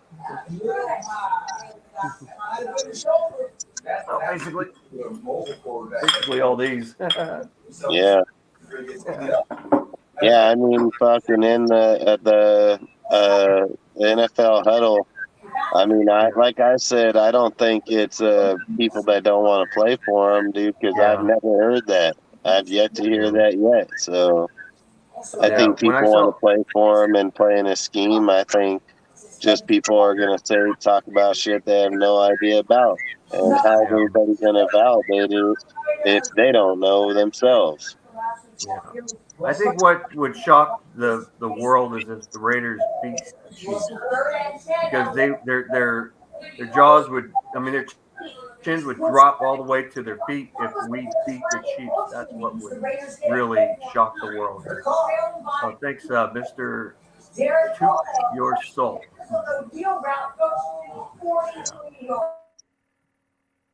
Yeah. Yeah, I think I've yet to hear anything about anybody saying that player wise that they didn't want to play for Josh. I've yet to hear any person say anything in that aspect. Other people say it, other people speak for it. I've yet to have any person, when other coaches were out there in Raiders, they had flat out ass come out and say it, dude, straight up. And if people just make accusations because that's how they feel, it doesn't mean that's how the players feel. It's not what they've said. It's not what any of them people have said. So when people say those types of things, I don't like speaking on them because I follow the Raiders massively. I have a lot of insight inside there, and I have yet to hear any person come out and blatantly say that they did not like Josh, his scheme, the way he coaches, the way his scheme, or anything of that. I've heard a lot of fans say because of what they've seen, but I've yet to hear a player. Yeah, there's always going to be criticism, towards coaches, everything. As fans, we always say that. Even like my dad, he doesn't like the offensive coordinator of his team, the Pittsburgh Steelers, and he feels like if they don't get rid of the offensive coordinator, then the coach has got to go too, because they're not in synchronized. And right now, when I saw the Raiders beat the Broncos, and I saw how Derek Carr and all the coaches and everybody all celebrating like they won a Super Bowl, so it seems like some morale build up and everything. And I like to see more morale build up with the team. If they could play, like I say, at a higher intensity, yeah, they could beat any team in the NFL. But we know that more likely they're not there to beat everybody. They're just trying to not rebuild, in my opinion. I think restructure, like where the defense needs more help at than the offense. They're still going to build up on the offense too, but it's mostly going to be on the defense. That's what I believe. Yeah, I mean, I think, like I said, if we're going to rebuild, I don't care how they want to say it. If we're just going to put the scheme where it needs to be, where we can be a better franchise in the long run, then go ahead and do it. And that's why I've said, if you got a 4-year contract and you take 3 of the 4 to get where you need to be, that's fine. I have no issue with it. But in year 3, when you start up that year where you should be on a good year, I don't want to hear no complaints about why you're still sucking. Because if you're still sucking at that point, then obviously your scheme, the shit that you set up, ain't working to begin with. So if Josh and them feel that, it's like I've said, we keep saying Josh because we're used to Gruden. Like, that's why we keep saying Josh. We say Josh this, Josh that. It's not Josh, it's Ziegler. So he's the one that's building the team. He's the one that puts it. He asks Josh what he needs his input, just like he does Graham, and goes from there. But he's the one that builds the damn team. He's the one goes out, gets the players, the people that'll fit that scheme off of what they tell him. So I believe if we're going to go through this draft, and he's going to get a chance to build defensively to put around, because Butler has played good this year, and same has fucking Neil Farrell. Neil Farrell's played good. Matthew Butler's played good. Like, let's be honest, fucking Damian Butler, you got freaking Luke Masterson. You have numerous good players over there on that side that's played pretty dang good. So, and I mean, shit, Teamer's even played pretty good out over there, and that guy just still keeps playing good. So, I mean, we got players that show up. I mean, Amik Robinson, I hated Amik. I was like, cut that fool, get him out of here. I don't even want him on our team. He showed up like a dog this year. So, I mean, I believe if they get their right pieces inside there and get a good another corner that can be a good outside, healthy, strong, dominant corner, we're going to be pretty good. Get a safety over the top that's younger. Get a linebacker that can play coverage and run. Go get that D lineman like Jalen Carter that could frickin' just stuff that inside. You have pieces that you can go build right now that can solidify your actual team for a long time going forward. So I believe if you're going to do that going forward, then I'm all for it. Are we going to go through it and then 2-3 years down the road not and be in the same spot? Or are we going to do it and then 2-3 years down the road, we're going to playoffs every other year or every year, or a 12-5 season or a 13-4 season, that kind of shit the Raiders ain't used to, because not any of these kids' lifetime has it even happened. None of these kids have seen it. So if you're telling me we can go 2 years, these guys, they have the blueprint. They've done it for hell long, so it's not like they don't know the blueprint. It's not like they don't know the way to start the process, and it's not like they're not committed in the process to do it. So I believe when you have the people that are willing to do the work, you're probably going to get the good results out of it. So I would at least give them the chance till next year to see where their drafts are this year and then go from there. How did they build? What are they building? You know, like, do they change up certain schemes? Do they change up players? Like, if you guys recall, I mean, Josh was trying to bring in a speed receiver the whole entire time. He looked at numerous of them in the offseason, numerous, even ones that was with him in New England. So Josh tried bringing in players. He just didn't find the one that he wanted. Hey, Dustin, I have a quick question. So, do you want to do tomorrow night? Say again? Tomorrow night we could do mock drafts if you want. Yeah, we can think about it at what, 7? Yeah, probably. Rudy, you can just jump on too. Rudy, send me. I have a dentist appointment at 7:30. I thought it was 8 o'clock. They changed it, and I said, "Hey, didn't you guys say 8 o'clock?" And even said on my paper 8 o'clock. They said, "Oh, it's 7:30." So it's 7:30. Did you cut your finger, Rudy? No, it didn't. No, it was ingrown hair. Oh, I was like, what and the it blistered up. You want to see it from part? Damn. Yeah, it was actually a lot worse than that. It's getting better. I've used a triple antibiotic. Yeah, and it's getting better because it was hurting a lot. It's not hurting. I could, move my hand a little bit.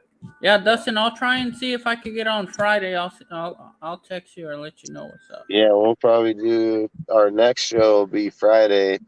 We're not going to do one Wednesday because of Thanksgiving and everything this week. So Friday will be our next, and then we'll go from there. Yeah, I'm cooking a ham for Thanksgiving. Cooking ham, mashed potatoes, and stuffing. No one. Heck yeah. No, I switched them. Well, shit, man. I think you guys have anything more you guys want to speak on, or? Yeah, bro. I'm just ready, bro. I just want to get on my flight out. I think I'm about ready to pass out a little bit from that alcohol. I did like 4 beers already. Oh, fuck. Where's mine, Rudy? Hey, Rudy, hit me up. Yeah, Happy late birthday, Rudy. Happy late birthday, bro. Yeah. Yeah, bro. I got to hit you up, and then I'll send you pictures and shit of the game, too, when I'm up there. I may just throw it up in the chat. Yeah, you could do that on IG or even Messenger. Yeah. And then plus that, I'm going to send over... I know that you said about the mock drafts. I'm going to send you the pictures of mock drafts and shit that I do. Okay. Yeah, Dustin, if you're down tomorrow, we could just do some mock drafts if you want on my channel. It doesn't matter. Yeah, I know who that is. I know exactly who you are, man. Bro, my bad. I've been in and out, bro. Like my aunt just got here tonight. Yeah.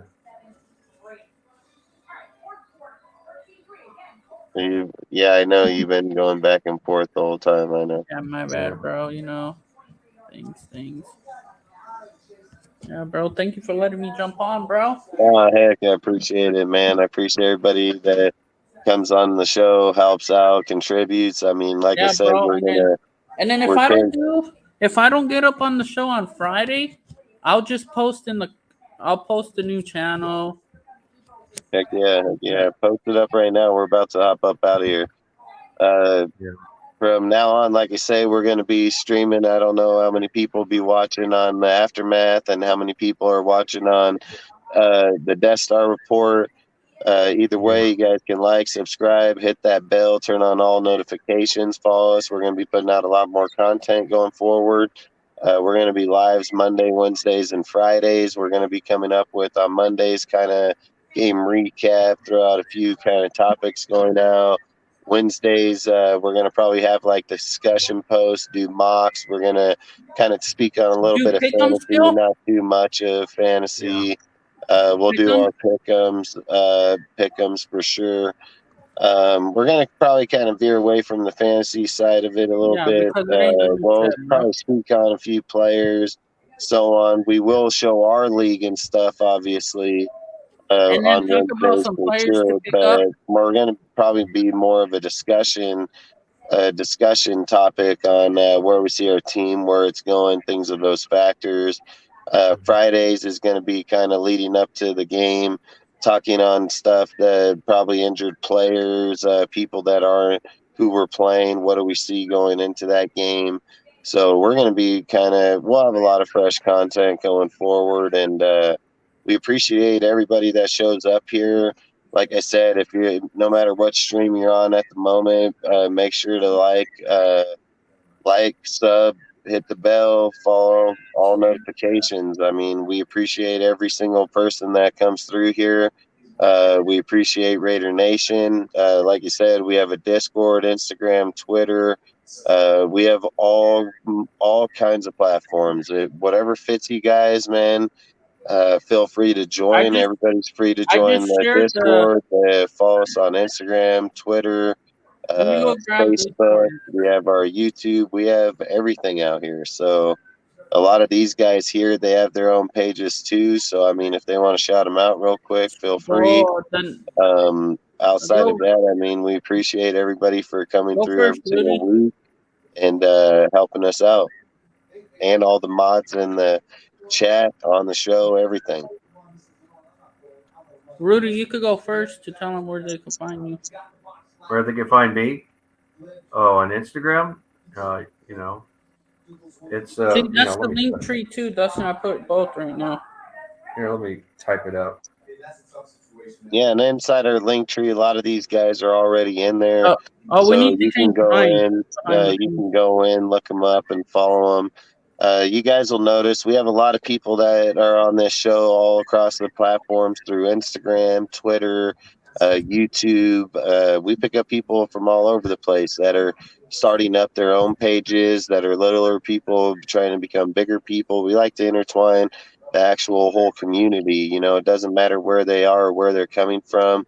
That's what's supposed to be about, is building up the nation, and that's something we like doing. So we like affiliating a lot of people across all types of platforms inside our show. Anybody with greater knowledge, anybody that wants to come on and speak greater knowledge, feel free. Hit us up and see if you can get on the show. I mean, we're going to probably do a fan show once a week too, for about 30 minutes to an hour, so we can bring people on, talk about it. We're going to start doing mailbag post. We're going to do mailbag post on Instagram. So basically once a week, I'm going to post a post on there with the topic. And then we're going to let people go on there and comment what they think. Then we're going to go back through there and we're going to pick out comments through that post. And then we're going to bring them up here on our show. And then we're going to highlight them and then show the comments in here. And then we're going to speak on them. So we'll kind of speak on the same things you guys are, give our opinions on it, let you guys know kind of where we're all thinking. That's kind of why we built this show to begin with, is because there were too many people that are out here that are too combativeness against being right or wrong in their own views or beliefs. Out here, we wanted to build a show where anybody was able to speak their own mind. Not everybody's going to see it the same way, because that's not how football is seen, period. And a lot of us care about our team a lot. We all see our team differently, but it doesn't mean we should be hating on our team. It doesn't mean we should be hating on our own fans. Just because somebody sees the team differently doesn't make them right or wrong. So I think that's kind of why I like DSR and DSR Aftermath and everything of those facts that we build is because we're going to allow people to be able to put their point of view out there to where we can debate it, not argue it, debate it, and have a conversation on it, and then put our point out there why we see it or why they see it. I've always said there's nothing wrong with being combative. There's something wrong when you start hating on your own people. It should never be like that. Like Raider Nation, I've always said, in all the games I've ever been to, it didn't matter if you're rich or you're poor. Every person that was out there at those tailgates, they ate like kings. It didn't matter, because we didn't look at people like that. And we're over here doing this now. People shouldn't be looking at that the same way. So, like I said, hey Dustin, you could share the link.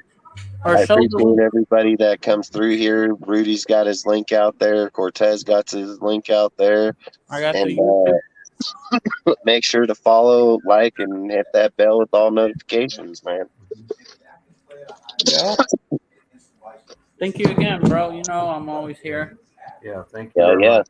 Yeah. Hey, I appreciate everybody that came on the show today. And then we'll probably see you on Friday, probably at around same time, 7 Pacific, 10 Eastern, where it's pretty much our time slot is basically when we go live all the time.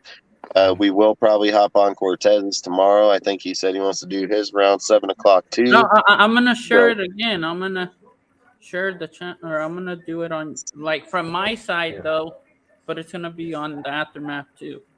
All right. Well, we'll see where we're at tomorrow when we get to that point. And like I said, if we decide that's what we're gonna do, we'll probably be live around 7 and go from there, man. So I appreciate everybody that came on tonight and everybody that's on right now. So appreciate y'all. Yeah, and if we don't do a show tomorrow, happy Thanksgiving to all of you guys out there. And Hell yeah. Hell baby. yeah, man. And stay Raider safe, Nation. man. We know a lot of people is going to be drinking and partying. So I would just say stay safe. Stay in your own home. Don't go out in these I'm crazy flying places Wednesday, these days so- because too many crazy ass weirdos out there. And all I can say is let's get ready for this weekend and see if we go out and beat these Seahawks, man. Yeah, I'll be flying too, guys. Wednesday I'm out. Hell yeah. We appreciate you guys, man. Salute Raider Nation, and we're going to see you guys on the next one. Raider Nation for life, baby. Yep, Raider Nation for life.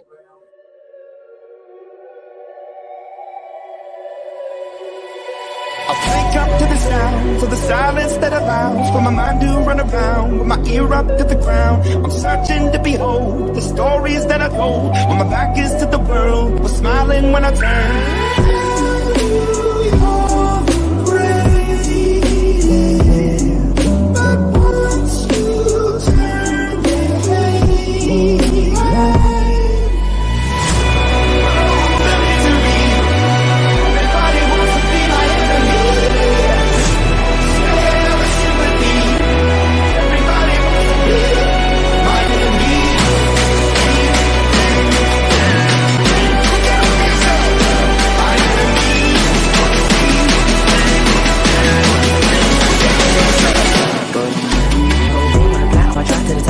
Thinking out of box, I'm an astronaut. I'm blasted off a planet, rock that caused catastrophe. And it matters more because I had it. Now I had a part of my wreaking havoc on an opposition. Kinda shocking, they want a static with position. I'm automatic, quarterback, I ain't talking shit.